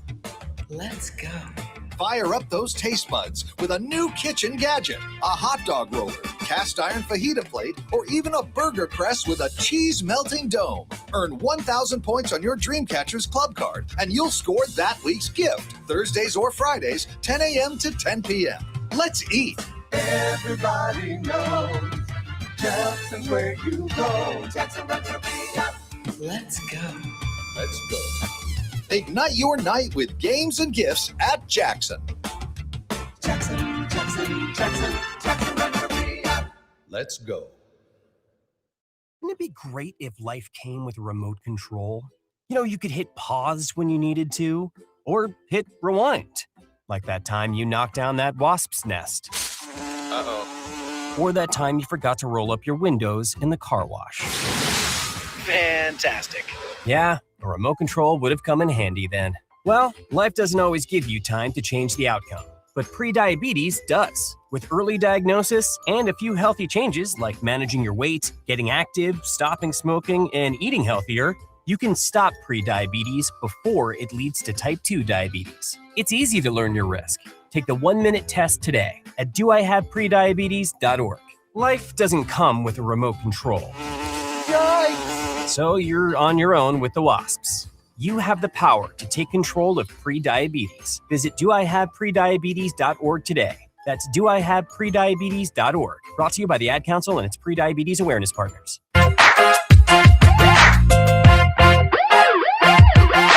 The last place Giants, 6-11, 7 games out of first. The Dodgers are atop the division. They're 5 games behind the second place Padres. Yeah, I understand it's April 15th, okay? But I mean, come on. You know, you don't score last night. What, you score a run? You score 2 runs in both games leading up to that in losses against Baltimore. You've lost 3 in a row. You know, you're looking for a bounce back here against Cincinnati in the middle of a 3-game set. You give up 4 in the first, 3 in the second. And, you know, you're down now 7-2. You've actually put 2 runs on the board. But how's this offense going to score 5 more runs in a game? Seriously. They're down 7-2 already. The anemic lineup, they got the worst hitting outfield in baseball. They don't walk. They don't get on base. And, I mean, I just wonder, you know, at what point are we going to be looking at some changes that need to be made with the Giants? I'm not saying we're there yet. It's still April. But, man, you're 7 games back and 5 games out of second place on April 15th. Man, that is brutal. Meanwhile, the A's, after getting smoked and giving up 3 in the first in their return from New York with Luis Severino on the mound, bounced back last night in a pitcher's duel, and they win that game to even up their series with Texas. Both those teams 9-8. They'll do it again tonight in Sacramento. But, you know, I really like the way the A's have won some of their ball games this year. 1-0, 2-1, good pitching. I wasn't expecting that. I really wasn't. So that has certainly been a bright spot for the Athletics, because we just thought they would have to go out and out-hit everyone all the time. Well, they've really won some games this year with good pitching. Got to give them credit for that. They go to the bottom of the third in Cincinnati, and again, the Reds are on top 7-2. I mean, think about this. The Reds already with 7 runs on 6 hits. Man, brutal. Absolutely brutal. All right, give me a call, 916-779-0929. 530 rookies, or the Reds rookie blast 2 3-run homers in 2 innings. Pathetic pitching. Pathetic baseball all the way around, right? I mean, all the way around. Brutal. Absolutely brutal. And you're talking about Stewart, right? He's got 6 RBIs already. Their first, what's his first name? I forget. Is it Sam? Sal Stewart, right? If I'm not, I think it's Sal. 6 RBIs in 2 innings already. What is he, 21 years old? 22, 23 is a young pup. You're right. I mean, give me a break. I'm looking it up right now. No, it is. All right, I just looked it up. Sal Stewart. 7-2. Bottom of the third. A brutal start a brutal start for the San Francisco Giants this season. All right, 916-779-0929. Ryan, we're covering a lot of things today. You were out at the practice facility today. The interesting comments as it relates to the point guard that we were touching on before, Olden Polynice. I really take a lot out of that today because that has got to be priority number one this offseason. I asked Domas on Monday, I said, 1 year ago today, you said, we need a point guard. What else do you need this year? And it's funny, or next season, it's funny that you're sitting there and hearing Scott Perry and Doug Christie say point guard. And for those worried that Russell Westbrook might be back, I think that gives you a little indication that they're not looking at him as the answer at that position. But Scott's got some big decisions to make with the draft coming up. We asked him some questions about that today. Here was Scott's thoughts, first off, on a point guard. God is a position of need, but as you look at the draft, we're always looking to, depending upon where we draft, we're going to look to add the best player, best talent to this roster. So if that happens to match up where we pick, and that best player on the board in our eyes is a point guard, we'll look that way. If it's another position, we'll do that. We're in the early stages of building, so it's important to just getting high-end talent for this roster. Very true. Yeah, and Scott was reluctant to go too far into the draft because it's not till the end of the month that players officially, the deadline is to declare, but assuming the guys at the top are going to be in the draft, Scott kind of hit some of those. If people, all these people enter that you've read about, then potentially I think this is a very strong draft class. A lot of good young players on the horizon. Important part for us, which is the incomplete part for us, and you've heard me talk a lot about this, and my staff hears me say this all the time. Can't start making the final determinations till you get a chance to meet a lot of these young people, because that's important. I've said it time and time again. You evaluate the talent, and that's very important, but then there's the person. We can't separate them coming through the door. They're not mutually exclusive. They're coming in together. So that's going to be a big part for us once we figure out and get a chance to spend time with these young people and figure out who's going to fit with what we're trying to build. And that'll become clear as we move forward towards the draft June 23rd. I think that's important too. I think especially in this day and age. You made a comment before we played the first of those two sound bites about Russell Westbrook, about going in a different direction.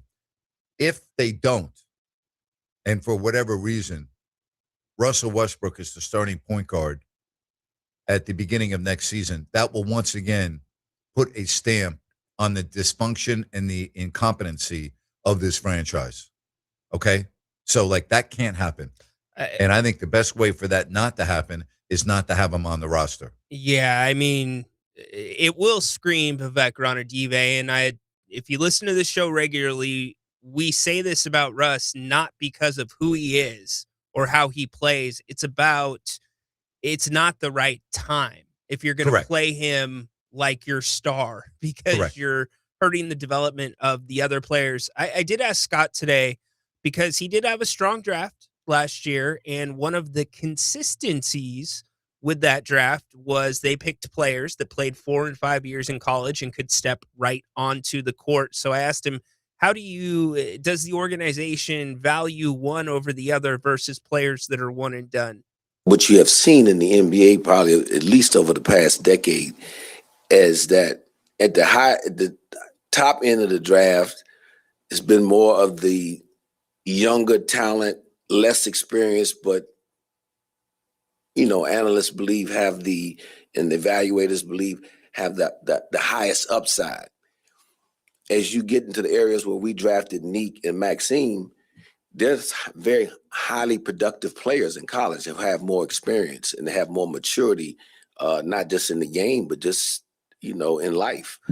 And I think that's why you do see a lot of those guys when they come in the league. It's like years ago when guys were coming into the NBA with 3 or 4 years in college, they're a little more prepared, both mentally and physically. So, we take each case individually. We value both. We value the young and high upside, and that's the importance of development. But we also value, as you could see, this draft class, guys were all 4 or 5 year guys. And I think they more than represented what we want to stand for this year. And then, our challenge to them and what I know they want to do is build on that. And then Your thoughts on that? thought it was fine. Yeah, me too. Yeah, I had no issue with it. I thought the cut before when he talks about the person and the player not being mutually exclusive, I think that's important, especially as we start to learn more about the players. And I thought he made a great point. We think we know these players because we're reading mock drafts and stuff from scouts. The teams get to know them on a completely different level. Another thing, Grant, that has been kicked around is Scott's success in signing Precious Achiuwa. And the Kings, as we played earlier, they are strapped for finances. They have very little to work with right now going into next year. What's that look like with Precious Achiuwa possibly coming back to Sacramento, knowing that Precious is on the record saying he'd like to stay? Really enjoyed working with Precious this year. Got a chance to show a lot. Obviously, he played in New York, came in the year after I left, but I was very familiar with him. And I just really like how, as the season wore on, he became more comfortable. He's a player that can guard multiple positions. He can play with the necessary athleticism, energy, and force. I think that is very important in today's game. And I know he's expressed this to you guys, and I'm gonna express it as well. I know he'd like to be back here. We'd like to have him back here. So hopefully we will continue to do business together. Yeah, be interesting. And, I think the difficult part about all of this, and I think you'll have a much better understanding after May 20th where you're slotted, because I think once you're slotted in the draft, whether it's 1, 2, 3, 4, 5, 6, 7, wherever it may be, you'll have a pretty good idea of who will be off the board and what the most likely position you'll be drafting, which will then dictate who you can sign and who you can't. Because Scott's already on record of saying that player is probably going to start. Well, if that player plays Precious Achiuwa's position, and we already talk about the other players that are on the roster, you can't play everybody. It's a great point. I actually asked Scott about that today. I said, look, coming into last year, you inherited a roster that was a little bit guard heavy. And if everything plays out, you've got a little bit of a logjam at the forward center position. Are you looking to balance that out in the offseason? You always search for balance in your roster. Again, I think you have to seize whatever opportunities in front of you. And but ultimately, when we get the final group together, when we talk about that sustainable winner, and whoever mentioned over here about getting, about getting back into the playoffs one day, my whole pledge about a sustainable winner. I want to build a group that once we're able to get there, we can stay there for a while. I don't want to be a one-hit wonder or flash in the pans. That's why you hear me talk about brick by brick, steady, slow approach, and not to get too worrying about making the flashiest moves. I want to build a very strong and solid foundation, and there's a number of ways to do it, and we're going to exhaust every avenue that we can to do that. All right, good comments today. We've got more on this and lots of other news in the sports world that's going on. NBA play-in games, 2 tonight with Orlando and Philadelphia just beginning here in a moment, and then Golden State and the LA Clippers tonight at 7 o'clock. Speaking of 7 o'clock, I'll be on YouTube and X with my Open Forum Wednesday show. Hope you can join me for that. We'll take a time out. We've got so much more to cover right here on Fox Sports Sacramento. We are Fox Sports. Building Building friendships and bonding with family. It's what people experience during a day out at Golden State Shooting Center, only moments outside of Sacramento. Golden State Shooting Center is a favorite for those who love the sport of trap, skeet, and sporting clay target shooting. It's also where the California Youth Sport Shooting Association trains and competes. New teams are being formed, and if you've got a son or daughter in high school, they can compete for college scholarships. Learn more at goldenstateshootingcenter.com or call 916-539-8544. You've been saying you're going to pay better attention to your home's honeydews. Check one off your list right now by calling Gabrud Services to schedule a 12-point inspection of your home's electrical system. The safe rule of thumb is every 5 years for an inspection. If it's been 5 years or more, call Gabrud's now. A qualified technician will provide a thorough inspection of the electrical system to ensure it's safe or alert you to potential problems. At Gabrud's, electrical work is all we do. We are the area's recognized experts for anything electrical, and our number one priority is ensuring your home and family are safe. You've been saying you'll pay better attention to your home. Stop saying it. Make the call to Gabrud's. Talk with a real person and schedule your 12-point inspection today. Gabrud's, locally owned for more than 30 years. Gubrud's. Call the good dudes at Gabrud's. Gubrud's.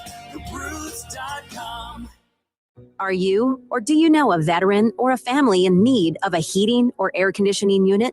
If so, go now to dasmechanical.org and nominate yourself or someone you know to receive one with installation being donated by our neighbors at DAS Mechanical. We all know this past year has been tough for some in our community. Nick Delancey and his DAS family want to give back, and they're excited to give back, just like this, to help out a veteran or family in need. It's very simple to enter. Go to dasmechanical.org, click the 2026 HVAC System Donation tab, and fill out a very short 6-question nomination form. That's dasmechanical.org. Click the 2026 HVAC System Donation tab and fill out the short form. DAS Mechanical, family-owned and proudly serving our community for years. Nominate now at dasmechanical.org. That's dasmechanical.org. Did you know we're on YouTube? Fox Sports Radio. You can find all of your favorite shows on YouTube. Look at us. We're waving at you right now. Did you know that you can find the best clips and the best videos from your favorite shows? All the interviews, clips, everything is there. This is why you're the smartest listeners in the world. Completely agree. Because you went to YouTube and you searched Fox Sports Radio, and you are the ones that hit the subscribe button and the notification bell. You're the ones that watch videos from Two Pros and a Cup of Joe with Jonas Knox, Brady Quinn, and LeVar Arrington. You can't even make this up. Dan Patrick, Colin Cowherd, Stu Gatz and Company. Live. It's so good. Cavino and Rich. Oh, yeah. The Odd Couple with Rob Parker and Kelvin Washington. The Jason Smith Show with Mike Harmon. Think about that for a second. And the Ben Maller Show. Fox Sports Radio. On YouTube. Wow. By searching Fox Sports Radio. Check us out on YouTube. Subscribe. Hit that thumbs up icon and comment away.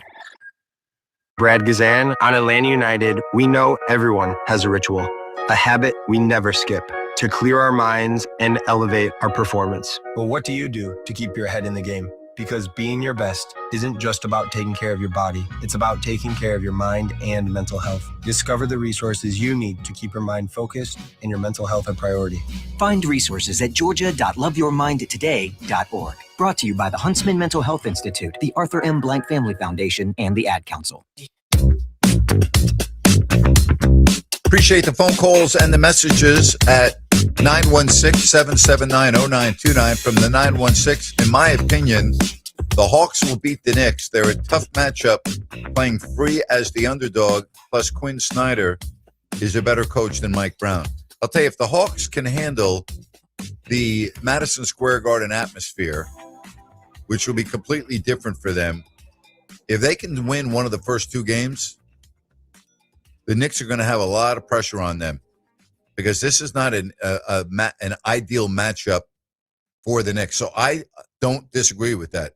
I think they can win. I'm not picking them to win. I don't know if they're ready for that yet, but I would not be shocked. All right, I'll just put it to you that way. I would not be shocked. That's for sure. Update, the Reds still leading the Giants 7-2. Bottom of the fourth, the Giants with 2 hits. Our very own Susak's got both RBI for the Giants. All right. We've talked about the other news in the sports world today about Live Golf maybe being on life support. We're going to get into that, particularly after Grant's rant. We've got the NBA playing games tonight, the baseball scores, the Giants in action currently, the A's tonight here in Sacktown and West Sacramento. We got a lot going on. Let's get to Lynn. Lynn, welcome to the show. How are you? Grant, how are you doing? Good. I heard the news about Live Golf, and man, that is just crazy. So let's go back and review. So Live Golf started in 21. The tournament started in 22. And we know all the players that left the PGA for the money and stuff like that. And what's really weird about this, Grant, was in June of 23, the PGA member led a group to try to merge with them, and they came up with a framework deal. And I'm just wondering, did somebody actually, after that framework deal, read the Indy Car Split novel? Because that thing did not move anymore. And I tell you why Live fell is because the PGA has the tournaments. They have the Masters. They have the U.S. Open. They have the Open in England or wherever it goes. And They have all PGA they have all the important tournaments in the world. And they do. Even though that Live has so much more money, the same thing happened with CART and the IRL. CART had all the money, but when Chip Ganassi took his target team in 2000 to the Indy 500, which is the biggest race in the world, that changed everything. CART was gone in a couple years, and the merger happened in 2008, and now they're one league. And this is going to be a good thing for golf fans, is because if Live folds, all these guys are coming back, and golf will be back with the best players playing every week. So it's going to be interesting to see after this meeting what's going to happen with it. And this is just shows an example that anybody who wants to start a sports league to go against an established sports league, never do it, because it does not work out. Well, I'll tell you one thing: if this does happen, the golfers on the Live Golf Tour that want to get back into the PGA Tour are going to have to make great concessions, and they're going to have to be on their hands and their knees begging to get back in. I know that there was one that got back in already. Yeah, Brooks Koepka will come back in 27. So how were they able to get into it? Well, this can also end up in the courts. So in other words, there's a lot of legalities here, but the PGA players are not just going to welcome these guys back with open arms. Mm-hmm. And they shouldn't. These players that left the Live Golf Tour deserted the PGA Golf Tour for money. Okay, and that's fine. But you deserted the tour and you left on your own accord, and now all of a sudden you want to come back? Not so fast. Yeah, it should be interesting to see how this whole thing plays out. It just shows you how big business sports really is.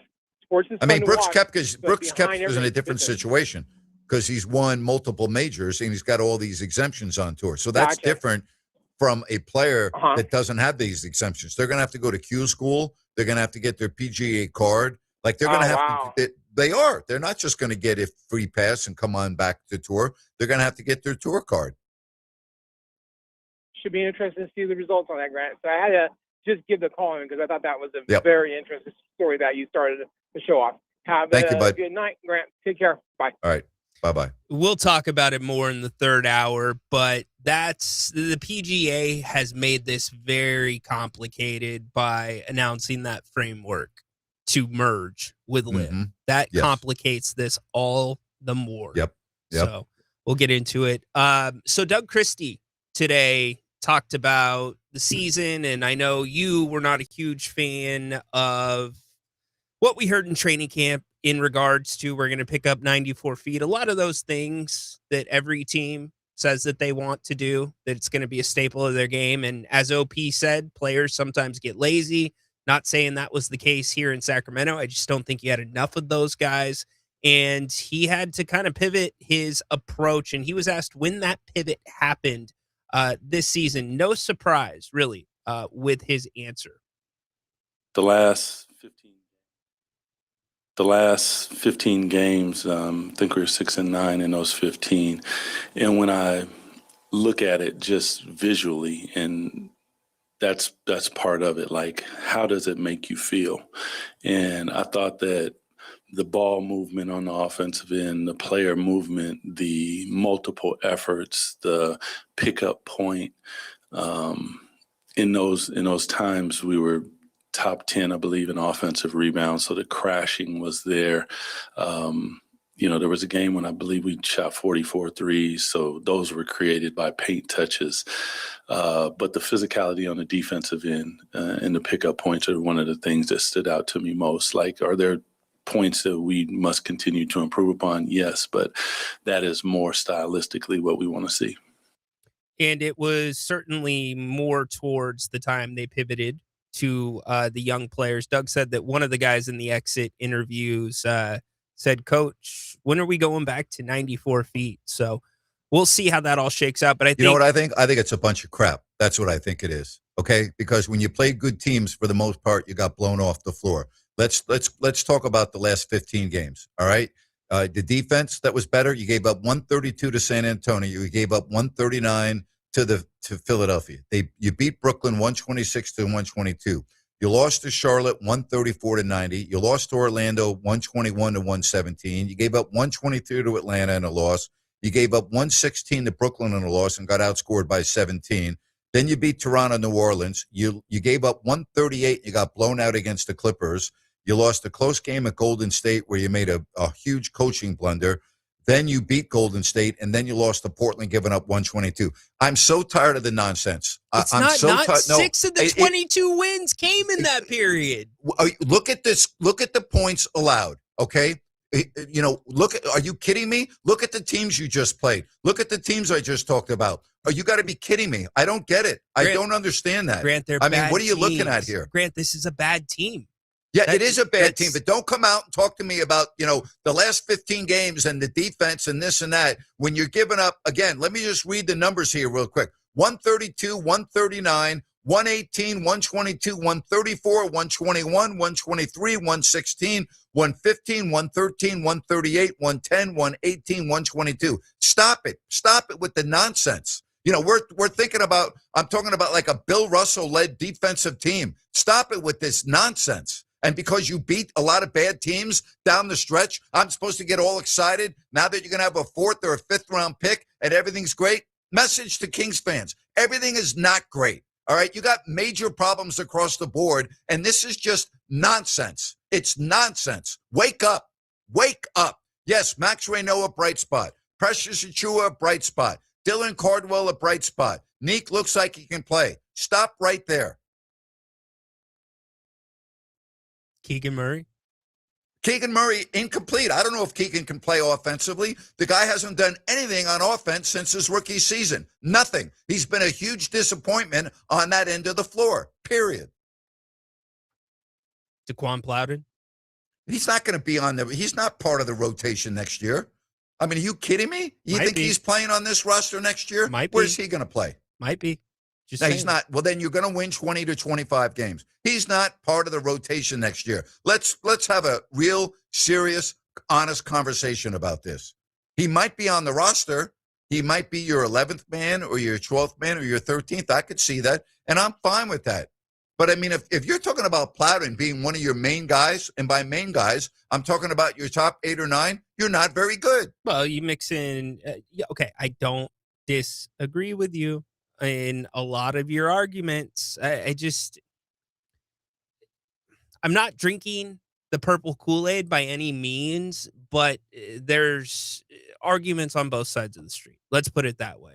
Well, if you're going to judge this season, which was 82 games, by the last 15 games, then it's fool's gold. You're not. It was when it kind of pivoted to what you like to see. It pivoted to a point in the season where a lot of teams don't play and don't give a damn and are going through the motions. That's when it pivoted. All right. What do you all think? Give us a call. Yeah, thank you. Good job right there, Ryan. That's exactly right. You took the words out of my mouth. What do you all think? Who cares what I think? What do you think? 916-779 0929. My man is learning here. See, he's got the lingo down. What do you think? I love it. See, he's not a rookie anymore. He's ready for the big time. Grant Strand is coming up next right here on Fox Sports Sacramento.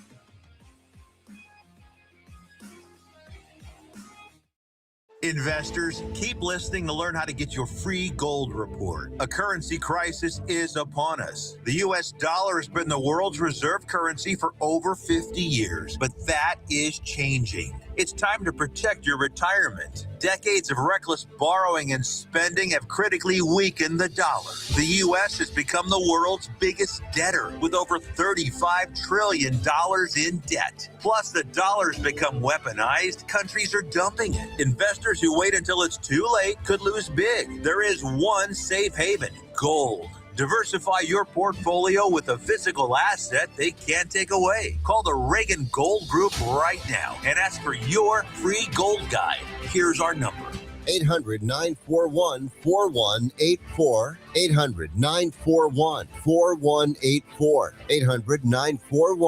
800-941-4184. That's 800-941-4184. I'm Dan Patrick, and this is Above the Noise. The Cleveland Browns don't just have a quarterback problem. They have a collection of quarterback problems. Right now, it feels like a room full of maybes without a single answer. Deshaun Watson hasn't resembled the player that they thought they were getting from Houston. Behind him, youth hasn't been served. Dillon Gabriel and Shedeur Sanders, they endured the kind of rookie seasons that raised more questions than provided answers. The result, 5 wins. So when GM Andrew Berry talks about adding more competition, it shouldn't be considered just noise, it's necessity. Because this is what teams without a franchise quarterback are supposed to do. Keep swinging. Take on a reclamation project. Spend a late round pick. Add bodies. Add options. Add as much competition as possible. Patience sounds admirable until it costs decision makers their jobs. And in Cleveland, waiting for this group to suddenly become the answer isn't a plan. It's a risk, and one that rarely pays off. I'm Dan Patrick, and this is Above the Noise. These days, everybody's searching for ways to save on insurance, scrolling comparison sites, digging through tips, chasing deals, but Liberty Mutual makes it simple. Liberty Mutual customizes your car and home insurance to save you money. And when you bundle, those savings really come through. It's insurance built for real people with a team that goes above and beyond to help you keep more of what matters. No hunting, no hassle, just confidence that your coverage customized with savings in mind. Start your quote at libertymutual.com. A personal question. Have you ever wiped with a piece of dry, single-ply toilet paper and wondered, is this as good as it gets? Well, it's not. It's a whole lot better thanks to the wet, extra-large cleaning power of Dude Wipes. They comfortably clean up whatever toilet paper leaves behind. You can make the trade of the season. Switch from toilet paper and start experiencing the confident clean of Dude Wipes. Available at Amazon and at major retailers nationwide. Dude Wipes, best clean. Grant Napear is back every weekday afternoon, 3 to 6. This is Fox Sports, KSAC 890 AM Olivehurst, K284CM 104.7 FM Sacramento. It's time for Grant. All right, Rhino, what do we have on this Wednesday? Oh, man, no shortage, Napes. So did you catch the games last night on Prime? Yeah, especially when they lost the feed in overtime. I was watching that, yes. Yeah, so there's your first option. Hey, Napes, second option. Did you catch the games on Prime last night? Anything else? Those are my only options? No, I've got more. Yeah, so Prime, I have another option for Prime. Yeah. Prime is giving out, go with me here, not sure if you saw it, what looks to be an iPhone 12S from like 6 years ago that's blinged out and attached to a chain. And they have jewels covering every part but the part of the screen where you can see highlights, like a YouTube video. Yeah. And they're putting that around the neck of the player who sends their team to the playoffs. Last night started with Denny Avdia, and I believe it was LaMelo Ball for the Charlotte Hornets. Can we get rid of these ridiculous gimmicks? I mean, it's embarrassing. Grant, this was bad. I will send you a picture. Third option, Grant, did you catch the NBA on Prime last night? No, but here's what I did catch, and I'm going to talk about this because the NBA needs to look at this league, and that's the National Hockey League. You know what I've looked at? I've looked at teams that have ended their season or are ending it tonight within the next 24 hours, and then we'll know the playoff picture. And you know what I saw this year in the National Hockey League? I saw an incredibly competitive regular season, and I watched a tremendous job by the hockey players in the National Hockey League representing the various countries in the Olympics, and the incredible gold medal game between Team USA and Team Canada. I watched the 3+ week break where the players wanted to play for their countries in the middle of the season, had no issues with leaving their respective teams to go overseas to Italy and play games that had nothing to do with the teams that were paying them, and had great vigor and heart, and the incredible goal, Jack Hughes and Team USA. And then I saw players that played every game. I didn't see any load management. I didn't see any gimmicks. I didn't see any nonsense. I saw a league that plays the way I wish the NBA would play. There's no talk about tanking in the NHL. There's no talk about guys not playing on given nights. There's no talk about the negativity surrounding the league like we have on a fairly regular basis around the NBA. Is it a perfect league? No. But you know what they have? It's a respectful league.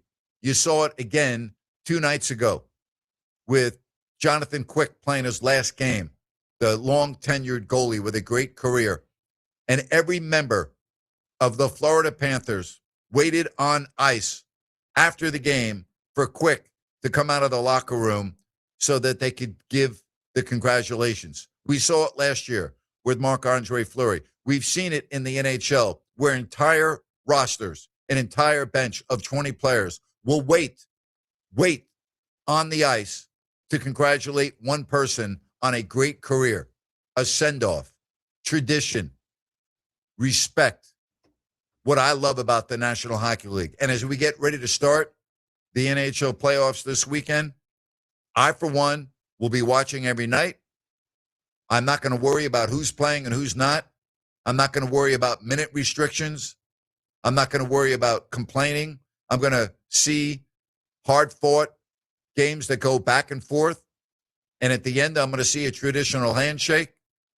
The losing team will do so with respect, and the winning teams will move on, and in June, hoist the Stanley Cup.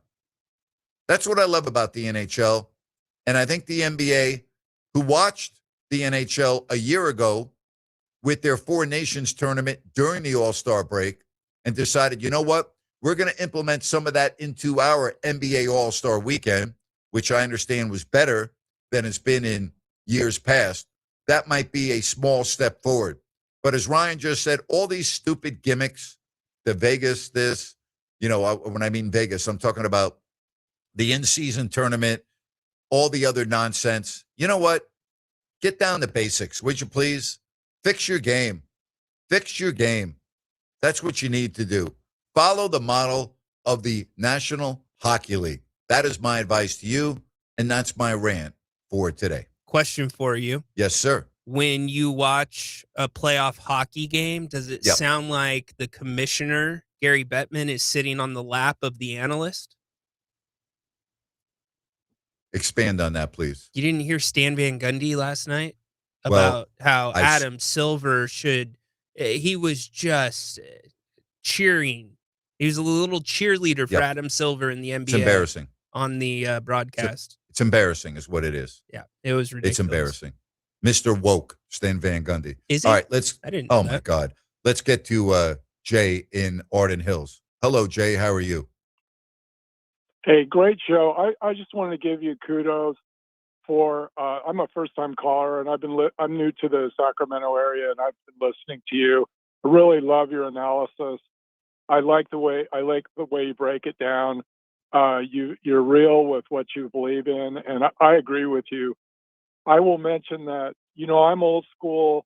I used to go to basketball camps with Larry Brown in the early 70s, and he's a hell of a coach. You know, even younger out of North Carolina, he could teach defense.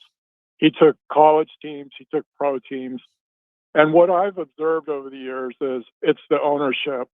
And I remember the Kings when they were the Kansas City Omaha Royals, you know, and then turned into the Kings long ago. And I almost think that team could beat this team. You're probably right. It doesn't change. You're probably right. It doesn't change. It's the ownership. So anyway, I just want to say, great job. Keep it up. I really love your analysis. And I appreciate. Where'd you move here from? San Diego. Oh, okay. Well, welcome to Northern California. I really appreciate the support, and call again. Thank you very much. Yeah. Take care. Yep. You do the same. Thank you, Jay. Good job Bye-bye. by Jay. San Diego to Sacramento. Yeah. Man after our I know hearts. he's saving a lot of money. Yes, he is. He's missing a lot of beauty, though. Well, yes, he is, unless he wants to get in his vehicle and drive 2 hours up to Tahoe, which you can't do in San Diego. Yeah, you can't make that comparison. But sure, I can. The lake versus the ocean? Not everybody's an ocean person. Lake Tahoe is one of the most visited areas of the country from tourists from outside the country. Can you surf on the lake? You know, believe it or not, when it's really, really windy, believe it or not, you probably can. You can. You got a funny story about that. You know, yeah, you can. They also don't have great white sharks in Lake Tahoe. Yeah, but the water might make you feel like you're being bit by a great white shark. You might, but you won't. Okay, so like you don't have sharks in that part. There. Listen, I'm not saying that Tahoe's better than San Diego. What I'm saying is there are a lot of people that would prefer Lake Tahoe over San Diego, and that's the truth. All right, Lake Tahoe is a major tourist destination, and it is one of the real jewels of the United States. It is. Yeah, I get if you're trying to get away, be a little bit more private, secluded, it would be more private in Tahoe rather than Can you go skiing in San Diego? No. But okay. You have a I'm just mountain. curious. What is the mountain that everybody used to go snowboarding? Jay, text us and help us out. What are you talking about? In where? Tahoe? No, not in Tahoe. It's the place where everybody would go to snowboard if you were like in LA or San Diego. It's right on the tip of my tongue. It'll come to me. Snowboarding? Yeah, it was a few hours away. Yes, Oh, okay. Skiing, snowboarding. Okay. Yeah. All right. And how often could you do that? How often was there snow to be able to do that at that elevation? I mean, I know that they got snow. I've seen snow when I'm in LA too. I get that, but like, how short of a season was that? I don't know. I think it's called Big Bear Mountain. Now that I'm thinking that's about what it, it is. Yeah. Okay. So. Yeah. Premier year-round destination. All right. So if money was not an object, I would choose San Diego too. But Tahoe has a summer and a winter. That's a great San Diego point. doesn't. That's a great point. And the wilderness of Tahoe, you don't have in San Diego.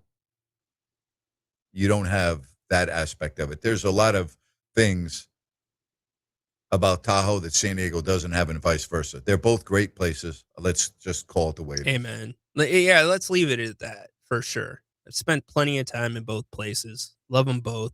I do too. Tahoe doesn't have Coronado. San Diego Doesn't have La Jolla. San Diego doesn't have the beacon. You call La Jolla San Diego? Yeah, it's part. I mean, it's not San Diego proper. It's San Diego County. It's the expensive part of San Diego. Somebody said, on my way to Lake Tahoe right now, Grant, but I don't have a hotel room, but I'll figure it out. You'll be good. A Wednesday, Tahoe, middle of the week, you'll be fine. You know what's funny about all of those little motels that are on the lakeside? Yeah. They all say we have private beach access. I know. And it's the same beach that I know. they all share. But sometimes those little places are cool. We've been blessed. We have a cabin that's about 15, 20 minutes out of Tahoe and Strawberry. By the way, I want to congratulate the Giants. They just got another hit in the last part of the sixth. They are still down 8-2 going to the bottom of the sixth, but they did manage to get a hit. So I want to congratulate them for that. Good job, Giants. They're down 8-2 going to the bottom of the 6th. Maybe they should petition MLB, since they're so bad, to use a T. Do you think MLB might go for that? I don't think so. For the I betterment don't of the think so. game? Make it move faster? Yeah? Yeah, I don't think so. Probably not. No. Snowboarding, Big Bear. That's exactly right. Big Bear. You were right, Ryan. Have you been there? Mm-mm. Okay. No, have not. Okay. I'm a beach guy. Love the beach. Okay. You hit the nail on the head about the seasons, though. I'm going to sound like a snob right now, but that was my complaint about San Diego, that the weather was too good. It was Really? the same almost every day, unless you get into May gray and June gloom. It's sweatshirt and flip-flops to class, sweatshirt off by the time you get out of class. Okay. I miss the seasons. I mean, for Sacramento, as much as people want to make fun of us, beautiful fall time. Fall is gorgeous here in Sacktown. It is. It's perfect. And the fall goes almost to November 1 where it's still nice out. I mean, there are many Halloweens where I remember taking my kids out and the weather was beautiful, just perfect, Did you put a mask on so people wouldn't recognize you when you No, took because your in my kids neighborhood, everybody knew who I was anyway. out? Okay. No. What are you kidding me? I'm going to put a mask on? Yeah, so people won't recognize you. I mean, everybody in my neighborhood, we lived in a great neighborhood. We all knew each other, so yeah. What's the weirdest thing a fan has asked you to do in public? On Halloween or anytime? Just anytime. The weirdest thing? I'd have to think about that, but the weirdest story was I was out at the store and a lady came up to me, and I can't remember if her husband was there or not, but I think so. And she goes, "I hate you." And I'm like, and she goes, "I hate you." I go, "Why do you hate me?" She goes, "You completely interfere with the intimacy in my marriage with my husband." Wow. I'm like, "Excuse me?" She goes, "Yeah, you heard me. That's exactly right. It's because of you." Because he's listening to you all the time, he's watching you all the time, and he's got no time for me. And when I want to have alone time, winked her eye at me, he's too busy because of you. I hate you. And I'm like, "Hey, I'm really sorry." I'm like, wow, okay. No wrestling, huh? Yeah. I was Wow. like, wow. I'll never forget that. Yeah, her husband was there now that I think about it. That's funny. Yeah. I can Yeah, see I that said, "Hey, too. I'm really sorry." Both of you not backing down. Why do you hate me? Yeah, I was like, "Why do you hate me?" Because generally speaking, people don't come up and say that, even if they don't approve of you or they don't like you. They don't come up and say that, But yeah, I was like, "Good Lord, I'm sorry." What do you want me to do? You want me to You quit my didn't do job? anything wrong. No, Yeah. no. So I'm like, and then I'm thinking to myself, well, I'm not on the air all day long, but she was referring to, it was one of those times when I did the Rome show in the morning and did my show in the afternoon and the Kings game at night, and they were supposed to go somewhere or do something. She mentioned that. We talked for like 5 minutes. She was cool. Well, you know what? That makes me feel better about the situation, that it wasn't a regular thing and it was just like a one-off, because then you might need to file a restraining order against I that. believe it was their anniversary, now that I think about it. Yeah, that'll do it. Yep. Yeah.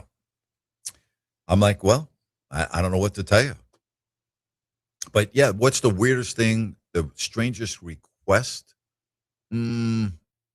Like, Grant, can you sign my arm so I can get it yeah, tattooed? I've had that happen before. I've that I don't like to do. I've had that. Does anybody happen have a before. Grant Napear tattoo out there? Anyone? Hit us up. Boy, I hope not. I hope not. Do you have a Grant Napear saying anywhere on your body tattooed? Let us I do have know. the greatest thing that ever happened to me, and I saved the picture, is I had a little girl come up to me before. I'll send it to you, Rhino, so you can see this. I had a fan come up to me with her homemade sign. "If you don't like that, You don't like NBA Oh, yeah. basketball, but it was very well done. Have you? She was done in our the count. She was in the countdown. Yeah. Yeah. So you've seen it before. Yeah. It's a great And picture. she was just a little angel. And she came up to me before the game, and I talked to her, and I go, "Oh my gosh, you did such a great job at that time," because you could tell it was very creative. Like that was not something that took 5 minutes, right? Right. Like I could tell that she'd really been working on that, and she was so excited. And I signed her poster that she made, and I took a picture with her. And then, yes, I included that on our countdown for a while on our YouTube shows. That's huge to make that cut. She's amongst Larry Bird, Kobe Bryant, Yes. Jerry Reynolds. Yes. That's one of the most, that's honestly, of all of the pictures over the years that I have, that's one of my favorite pictures. I'm looking at it right now. She did 1, 2, 3, 4, 5, 6 different colors. She's got a microphone on there. She's got the basketball on there.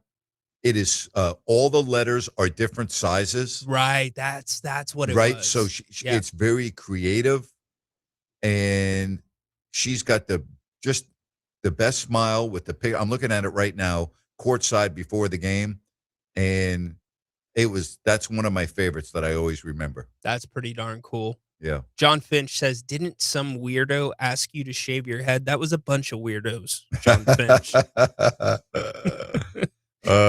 the way, Baki is listening to us over in Belgrade in Serbia. And he said, "Napes, that's why I split my time so nobody's hurt. Over the day, I listen to my wife, and over the night, I'm USA time zone listening to you, so everybody's happy. Say hi to all the Sacramento and the Fox listeners from Serbia, the land of basketball, always listening to you." How about that? Baki's real. We're not making him up. No, You no, can no, come see him on if you don't like that. You know what else is real? Your bank account with Prize Picks. That's real. Yeah. Do you like making money? Do you like fantasy? Do you like things that are straightforward? Do you get sports? Do you think you know the players and their tendencies?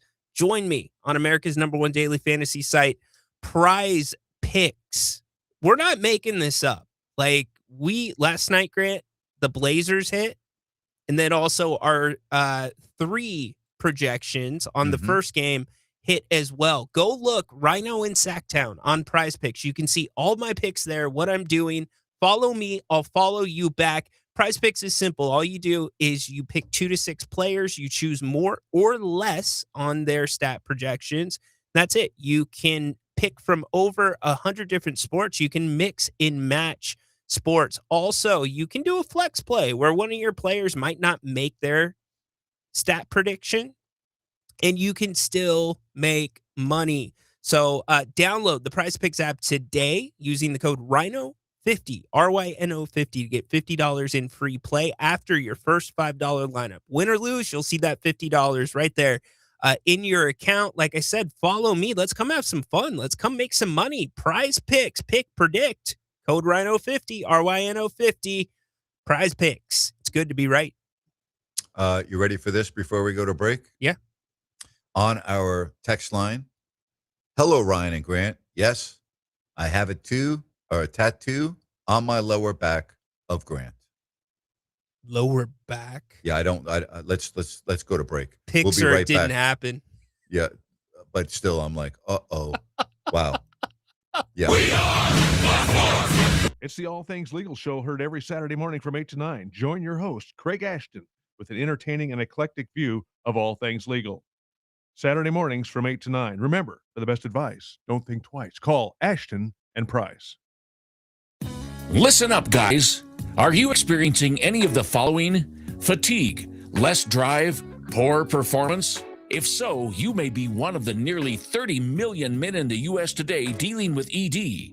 But did you know you don't have to pay hundreds for a prescription anymore? And you don't have to deal with the hassle of seeing the doctor or the embarrassment of going to the pharmacy for a certain pill. Now, with one free call, you can find out how Herbal Virility Max can help you feel like a man again.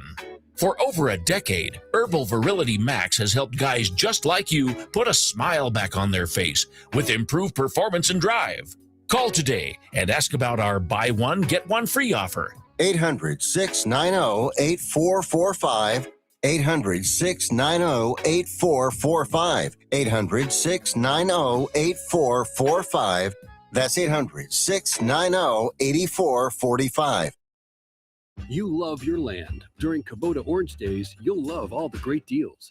With versatile compact tractors, professional-grade mowers, and durable utility vehicles, Kubota equipment can help you turn dream projects into reality.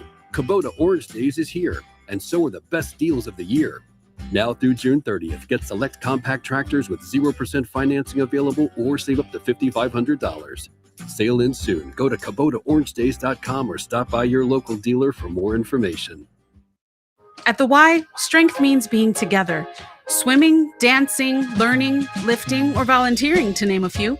175 years later, there's still no place like this place. Get involved at your Y. Learn more at ymca.org.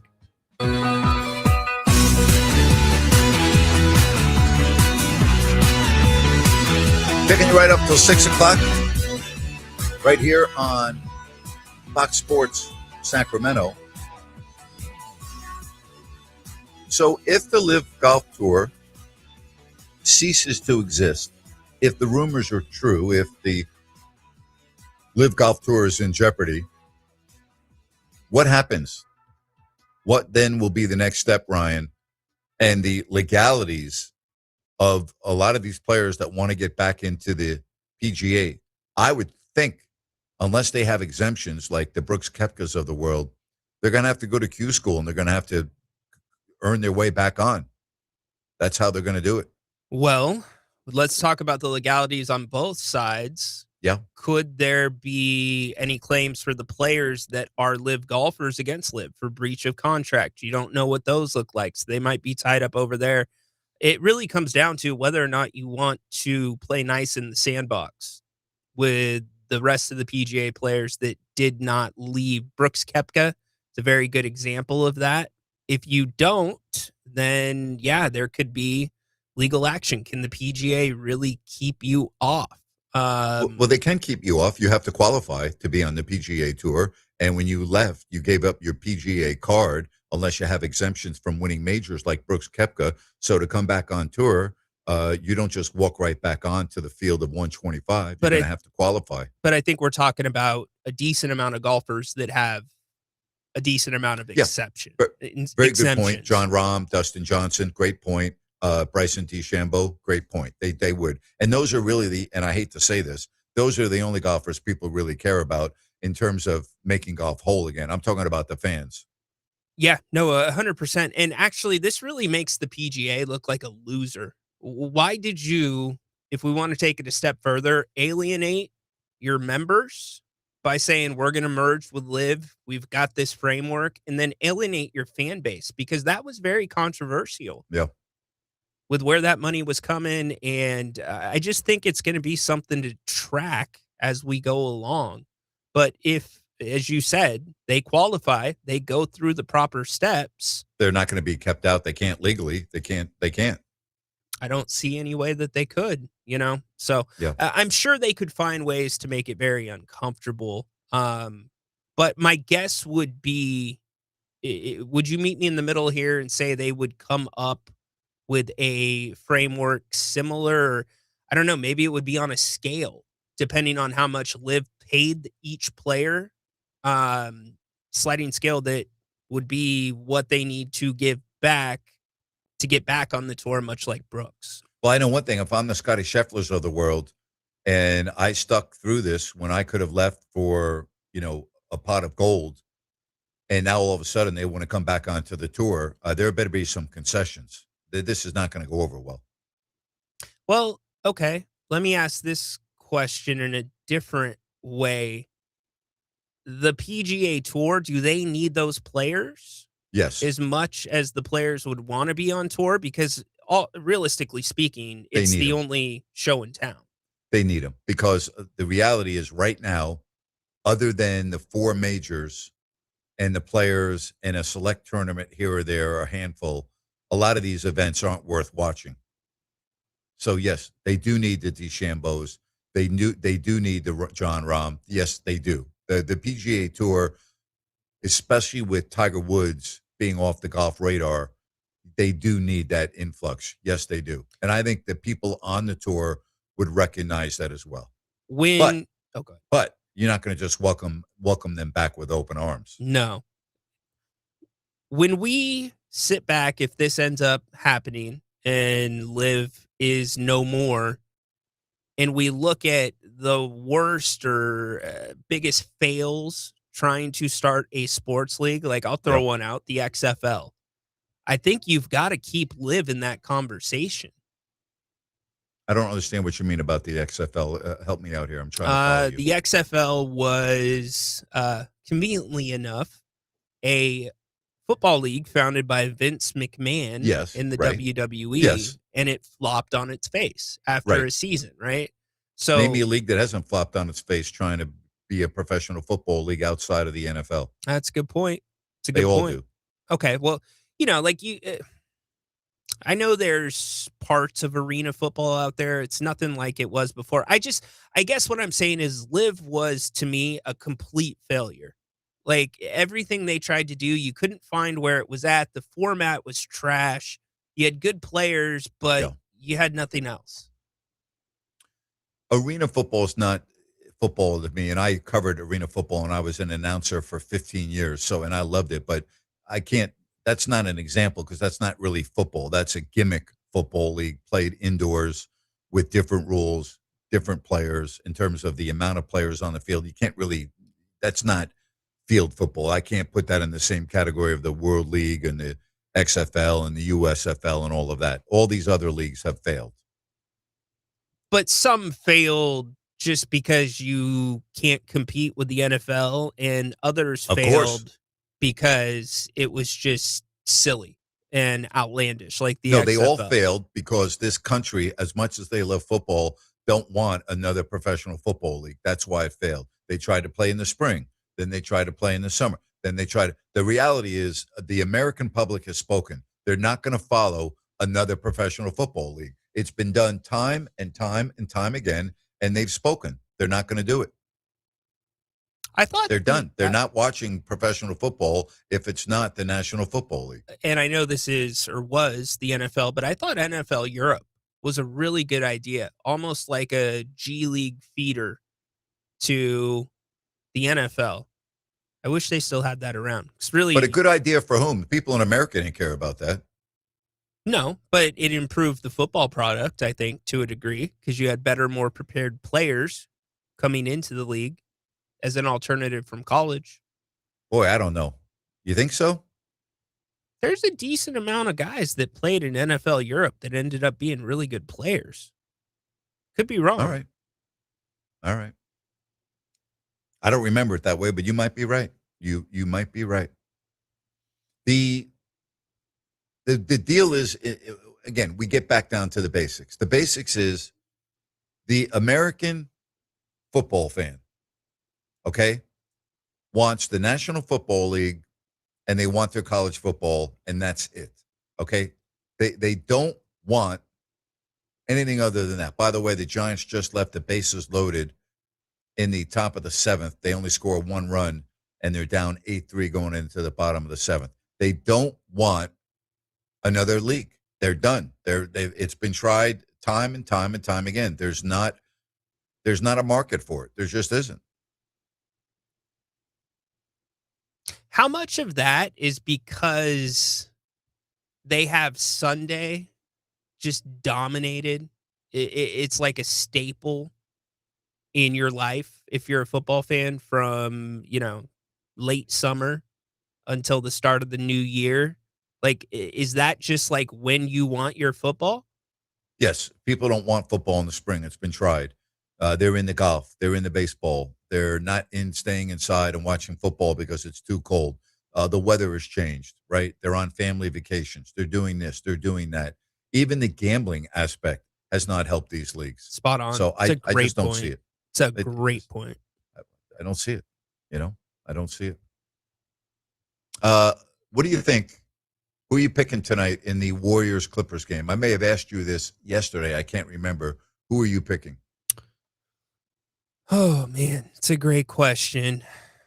I'm going to pick the Clippers. I just think the Warriors season has been so just disjointed. I'm going to pick the Clippers on that game. By the way, Philly and the Magic separated by 2 points. One thing you can say about these games, they've all been close so far, and this is the third one. Yeah, very true. I guess here's my two questions. Yeah. For the Warriors, who's going to guard Kawhi Leonard? Nobody. And that's still Steph Curry on the other side. Now, Yeah. I think out of the two teams, the Clippers would probably and not make much noise, but would do better than the Warriors in the playoffs. I'm going to go Warriors. I can't turn my back on Steph Curry. I'm going to go Warriors. I just think the Warriors know they're not going anywhere. If they play Oklahoma City, it would be embarrassing. I just don't think the heart's all into it. That's what I think. You know Maybe what? I'm You're wrong. right. No, you're spot on, actually. That's the exact same read that I got. It's just how many times have you gone against Steph Curry or Patrick Mahomes and they come through? Yeah. No, you read it perfectly. Said, give me back my son. Can we get proof of the tattoo? What do you think?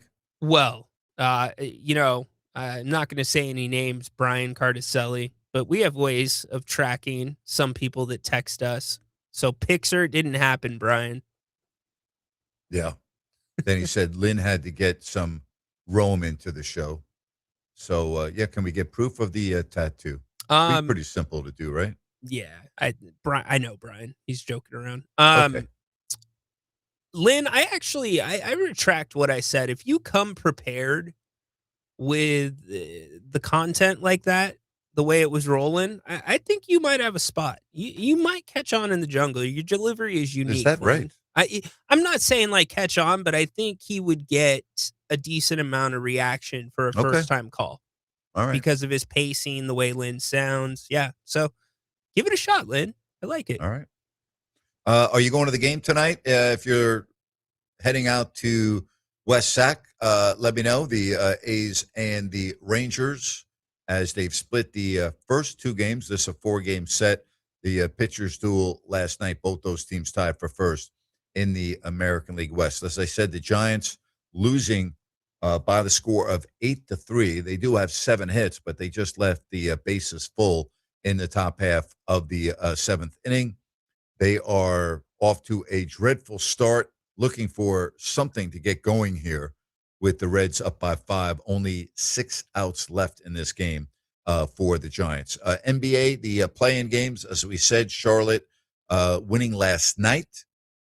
They will move on and play the loser of tonight's Orlando-Philadelphia game. It is currently 44-42 with Philadelphia, and then Golden State and the Clippers. That is coming your way at 7 o'clock. Speaking of 7 o'clock, I will be on YouTube and X with my Open Forum Wednesday show. Hope you can join me for that. That is coming your way tonight at 7 o'clock. Tomorrow, all right, we are going to start talking NFL draft. Ryan, a lot of people are zeroing in on the draft, and I think that the draft this year in the NFL starts with the second pick. We know Mendoza's going number 1, but there's a big mystery in the picks after that, and I think that's kind of a fascinating aspect to this draft where we really don't know the second, third, fourth, fifth, sixth picks. It's going to be like, where's Jeremiah Love going to go? Is he going to go 4 to Tennessee? Is he going to drop a little bit, right? Or I think this is a very interesting top of the draft this year. I think it's an important draft for running backs. If Jeremiah Love goes to Tennessee, because then you have back-to-back years with Jeremiah Love and Ashton Genty, right? That, can kind of put some more, as the kids say, respect on that position. Because many times, Grant, it's, they say, a dime a dozen. You can get them later in the draft, but that would be big for that position. Do you think we're going to see any big-time trades during the draft? Not like trading picks, but players? Yeah, move? I think so. I do. Really? Yeah, I do. I think it's going to be pretty active. All right. I always like to give you a bold question of the day. This will be before we get to this upcoming break in a moment. Can I correct something though from yesterday? You said we were 24 hours off on the story with we were 24 hours. Never mind. Dang it. Diana Rossini. I thought we were on it right. No, Never mind. we were 24 hours late. Okay. All right, go ahead. Sorry. The Yankees were up 3-1. They're now down 4-3. If the Yankees continue to lose this week, with the expectations and everything else, will Aaron Boone be the first manager fired this year in Major League Baseball? No. Okay. Okay. You think he's there through thick and thin? Sort of feels that way. Why wouldn't you Up to this point, yes. Why wouldn't you have made that move before? And what about Brian Cashman? Is he just going to be there? But you for already life? know how I feel about Brian Cashman. But that's what I'm saying. They're just not. They seem to have a longer leash right now in New York. What about you? Very true. I think the pressure will be too immense from the Yankees front office, and I could see Boone being out. Okay, absolutely. He's been there long enough. They haven't gotten the job done. Now, I know it's April 15th. First of all, they haven't lost a game. They're down 4-3, but they only have 3 hits. We keep talking about the Giants lineup. There's no excuse for the Yankees lineup. No excuse. Their lineup being held to these type of numbers, it's inexcusable. All right, I'm going to go a step further. Bold prediction for you. Who will have more time in New York, Mike Brown or Aaron Boone? Wow. That is a great question. I'm going to say Mike Brown because I don't think he'll get fired after this year unless they lose in the first round.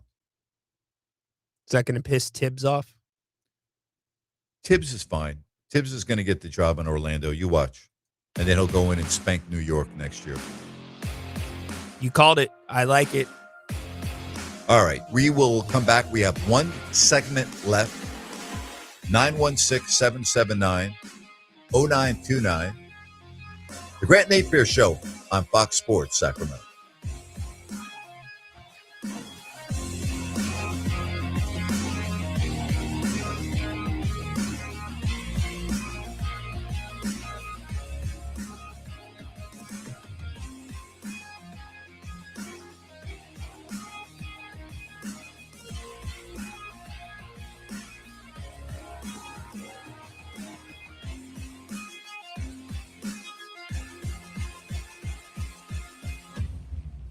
If you've been shocked by your increasing utility bills, we get it. Energy rates in California are crazy. So at Sierra Pacific, we're introducing our 10-10-20 Home Energy and Comfort Program. It's called 10-10-20, and it works like this. Our HVAC techs will come out and install a new home comfort system in your home now. You'll get 10 years to pay for the system, a 10-year warranty on that system, and 20% off the cost. That's 10-10-20. And Spud customers can get rebates up to $3,000. With summer almost here, now's the time to call or visit SierraPacificHome.com and ask about our 10-10-20 promotion. With over 1,700 five-star reviews, we've proudly installed over 20,000 home comfort systems. If it's time for an HVAC system replacement, call or visit us at SierraPacificHome.com. Sierra Pacific Solar Heating and Air, the guys in the big red trucks. Learn how to make your money matter more. Join Michael Matter every Saturday morning for advice about 401ks, habits for successful retirement, Social Security, and more. The Matter Financial Report, Saturdays at 7 a.m. here on Fox Sports Radio Sacramento. Michael Matter offers investment advisory services through Gradient Advisors, LLC, 877-885-0508, an SEC-registered investment advisor. The Matter Financial Group is not a registered investment advisor, nor an affiliate of Gradient Advisors. Insurance offered through Michael Matter, independent agent. Spring is here, so check your tires. When your vehicle needs the best, get Firestone Firehawks. They are built on years of racing heritage and are designed with the latest in tire technology. This month, save $100 on a set of 4 Firestone Firehawks. They provide the confidence and comfort you've come to expect from Firestone. Race into Express Tires, 7215 Watt Avenue, and find the set that's right for you. Whatever you drive a Firestone. Get them at Express Tires, 7215 Watt Avenue. Investors, keep listening to learn how to get your free gold report. A currency crisis is upon us. The U.S. dollar has been the world's reserve currency for over 50 years, but that is changing. It's time to protect your retirement. Decades of reckless borrowing and spending have critically weakened the dollar. The U.S. has become the world's biggest debtor with over $35 trillion in debt. Plus, the dollar's become weaponized. Countries are dumping it. Investors who wait until it's too late could lose big. There is one safe haven: gold. Diversify your portfolio with a physical asset they can't take away. Call the Reagan Gold Group right now and ask for your free gold guide. Here's our number: 800-941-4184. 800-941-4184. 800-941-4184. That's 800-941-4184. Wouldn't it be great if life came with a remote control? You know, you could hit pause when you needed to, or hit rewind, like that time you knocked down that wasp's nest. Uh-oh. Or that time you forgot to roll up your windows in the car wash. Fantastic. Yeah, a remote control would have come in handy then.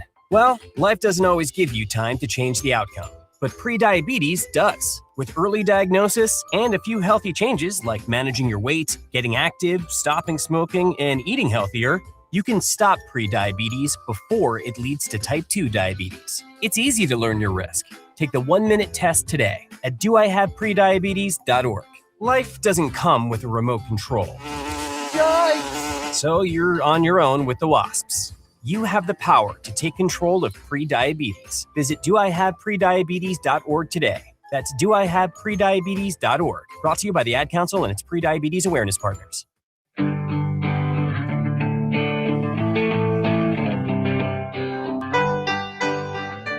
Final segment on this Wednesday. Orlando and Philly tied at 50, just under 2 minutes left to go in the first half. The winner is in. The loser will play Charlotte for the 8th spot in the West. But the winner of this game will be the 7th seed, in the East. And the 8th spot in the East then would be played with the loser against Charlotte. 916-779-0929. That's 779-0929. The Kings today with their season end press conference, Doug Christie and Scott Perry. Rhino, we talked a lot about this. The next big event is coming up next week. The coin flip between Sacramento and Utah. We'll find out who's 4th and 5th in terms of odds. And then for sure, May 10th, that is the day that everyone wants to circle on the calendar. We'll know exactly the draft selection for June's draft that the Kings will have. Yeah, and I'm guessing we will do a live show on, if you don't like that, reacting to it. But yeah, you look at that. You hope that the coin flip goes well. If it doesn't, then you hope the balls bounce the right way. Scott Perry said he's not a superstitious guy. So I am a karma guy. And I feel like the Kings will be rewarded this season for not doing what the rest of the teams boldly did. The Kings did it the right way, in my opinion. All right, 916-779-0929. There were some games that you could raise your eyebrows and question, but compared to some teams, I don't disagree. Right. There was 3. But, I mean, he took DeMar DeRozan out of fourth quarters, didn't play him. They didn't play DeMar DeRozan in the Brooklyn game. I mean, there were things they did that you can raise your eyebrows. There were games that he took his main guys off the floor in the fourth quarter. I counted down the stretch. Yeah. Only 3. And there was... Okay, but those are 3 games. Yeah, you're right. No, for sure. But it was a quarter. And the worst that we saw was, in my opinion, Malik Monk miss a half after he got off to a good start. Yep. And then DeMar DeRozan miss a half as well. But compared to, again, if we're using the freeway analogy, the Kings went 70 and a 65. Everybody else went 80. Okay. Was there a team out there Well, I didn't watch all the non-playoff teams, so I can't really comment on that. But you had a real problem with the Jazz, correct? Utah and Washington disgust me. Okay. Yeah. Why Washington?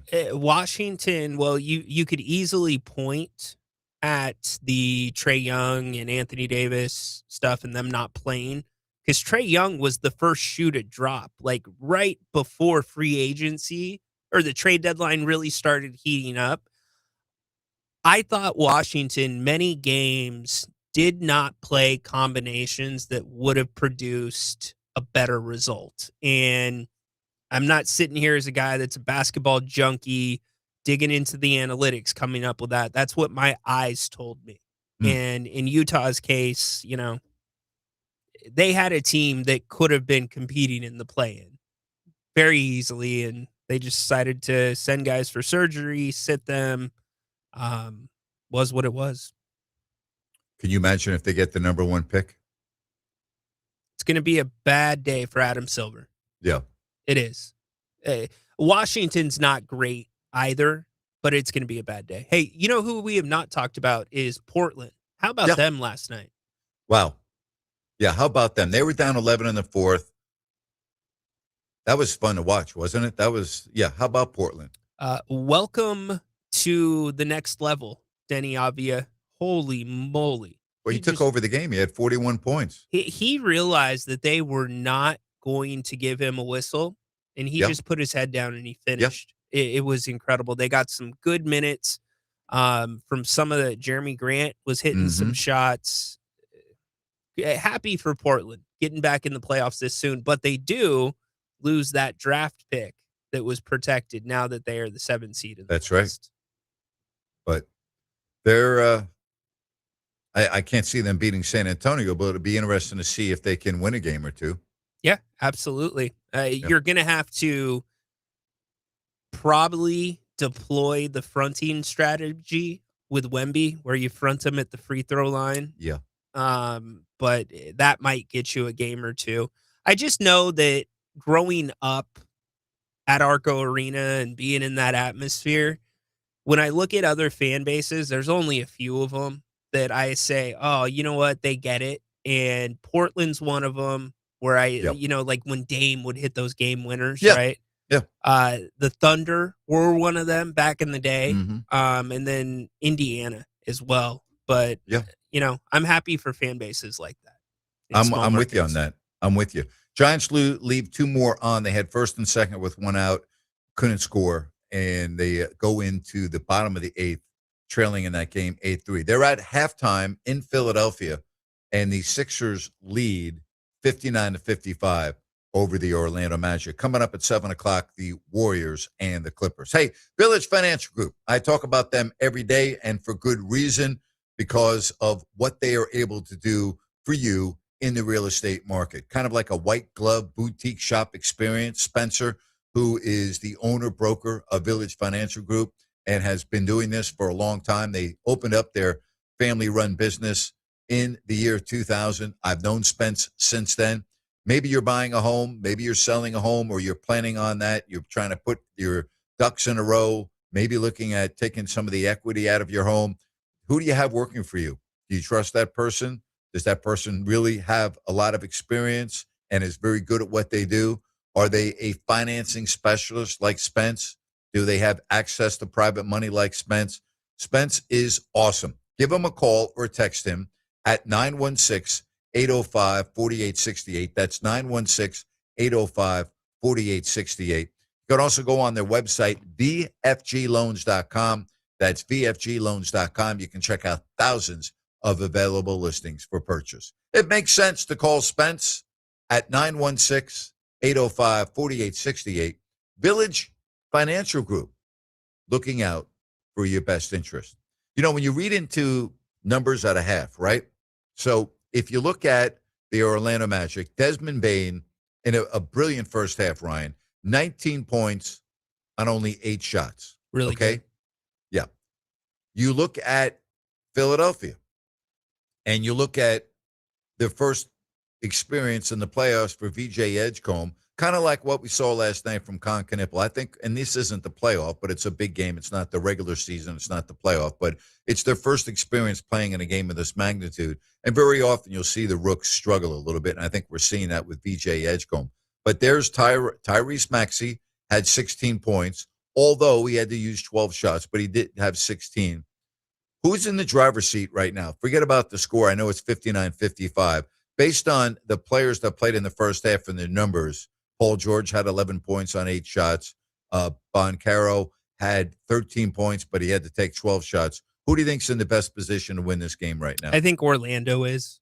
Okay. When they're playing at their best, they are better than Philadelphia. Their defense is hands down better than Philadelphia's when they're engaged. And the fact that you have, a big problem is Desmond Bane has been hit and miss offensively this year. Mm-hmm. And the fact that he's shooting the ball efficiently, I got to lean that way. He got off to a slow start, but Desmond Bane is Desmond Bane. Yes. I mean, when I say that, you can pretty much count on him every game. Like, he's that type of a player. Boy, he used to kill the Kings when he was in Memphis or what? Oh, man. First team, all Kings killer. Another one of those guys playing in the second game tonight, John Collins. Kings should get a restraining order. Somebody said, missed your voice, just found you. Welcome back to the radio. You are the voice of Sacto. Thank you very much. He also said, coin flip doesn't have to do anything with the Kings odds. Yes, it does. Okay. It does have something to do with the odds in terms of the lowest they can fall. So it does. You want to be fourth as opposed to fifth. So it does make a little bit of a difference. All right. I think the fifth place team last year ended up with the 8th overall pick. Just keep that in mind. Disagree, Ryan? No. Preach. Okay. Yeah, I mean, I understand the message, and I'm looking at all the odds, and I've studied this, but there is a difference and about how far you can fall. That's the key. You don't want to be out of that top 4. No, you do not. No, you do not. Especially in this draft. No. So here you are, all right? If you are fourth, all right, you have an 11% chance of getting the number 1 pick. Here's the difference between fourth and fifth, all right? Here's the big difference. If you are fourth, you have a 27% chance of getting the 6th pick. If you're fifth, you have an 18% chance of getting the 5th pick, but you have a 25% chance of getting the 7th pick. Mm. All right? So there is the difference. You're right. There's not a difference in the odds for getting the number 1 pick, but after that, there is a difference. All right? I know, again, first, second, third, fourth, no difference. But the big difference is 5th, 6th, 7th, 8th. That's the big difference. He's exactly right about the odds being the same for 1, 2, 3, and 4. He's correct. But after that, they're significantly different. Significantly different. So if you're fifth and you don't get one of the top 4 picks, then the odds change greatly from being fourth. Hope I didn't confuse too many people there. No, you're good. My San Diego State logic and math followed you. You know, it's funny. Jerry gave me a call earlier today, and we were just talking about the press conference, and I was like, yeah, Jerry, a coin flip, man, that just seems really archaic. And for Jerry Reynolds to say, yeah, I can't believe it's a coin flip. It is archaic. Find something else that's better than a coin. I'm with him. Well, does it really matter? I mean, if you're trying to break a tie, what's wrong with a coin flip? It's 50-50. It can't land on its side. Right. So I just like when you have a tie, they go to a tiebreaker. They don't go to a coin flip, right? Okay. It's all right. You know what I mean? Yeah. There's got to be an advantage somewhere between those two teams that you can look at. All right. Don't forget tonight, 7:00 over on YouTube. And X, join me for my open forum show. So for the 530, if you have just found me, we're also on YouTube and X. The name of the channel is If You Don't Like That with Grant Napear. I'll be doing that in 1 hour from now. Don't forget, if you missed hour number 1 of the show, it's coming up on replay in about 5 minutes. Yeah. Hey, my thanks today to Olden Polonese. Love when he's on with me each and every Wednesday talking NBA and other things. Hope you have a good evening, everybody. For Ryan in Sacktown, I'm Grant Napear saying so long and thanks for listening to Fox Sports Sacramento. Building friendships and bonding with family. It's what people experience during a day out at Golden State Shooting Center. Only moments outside of Sacramento. Golden State Shooting Center is a favorite for those who love the sport of trap, skeet, and sporting clay target shooting. It's also where the California Youth Sport Shooting Association trains and competes. New teams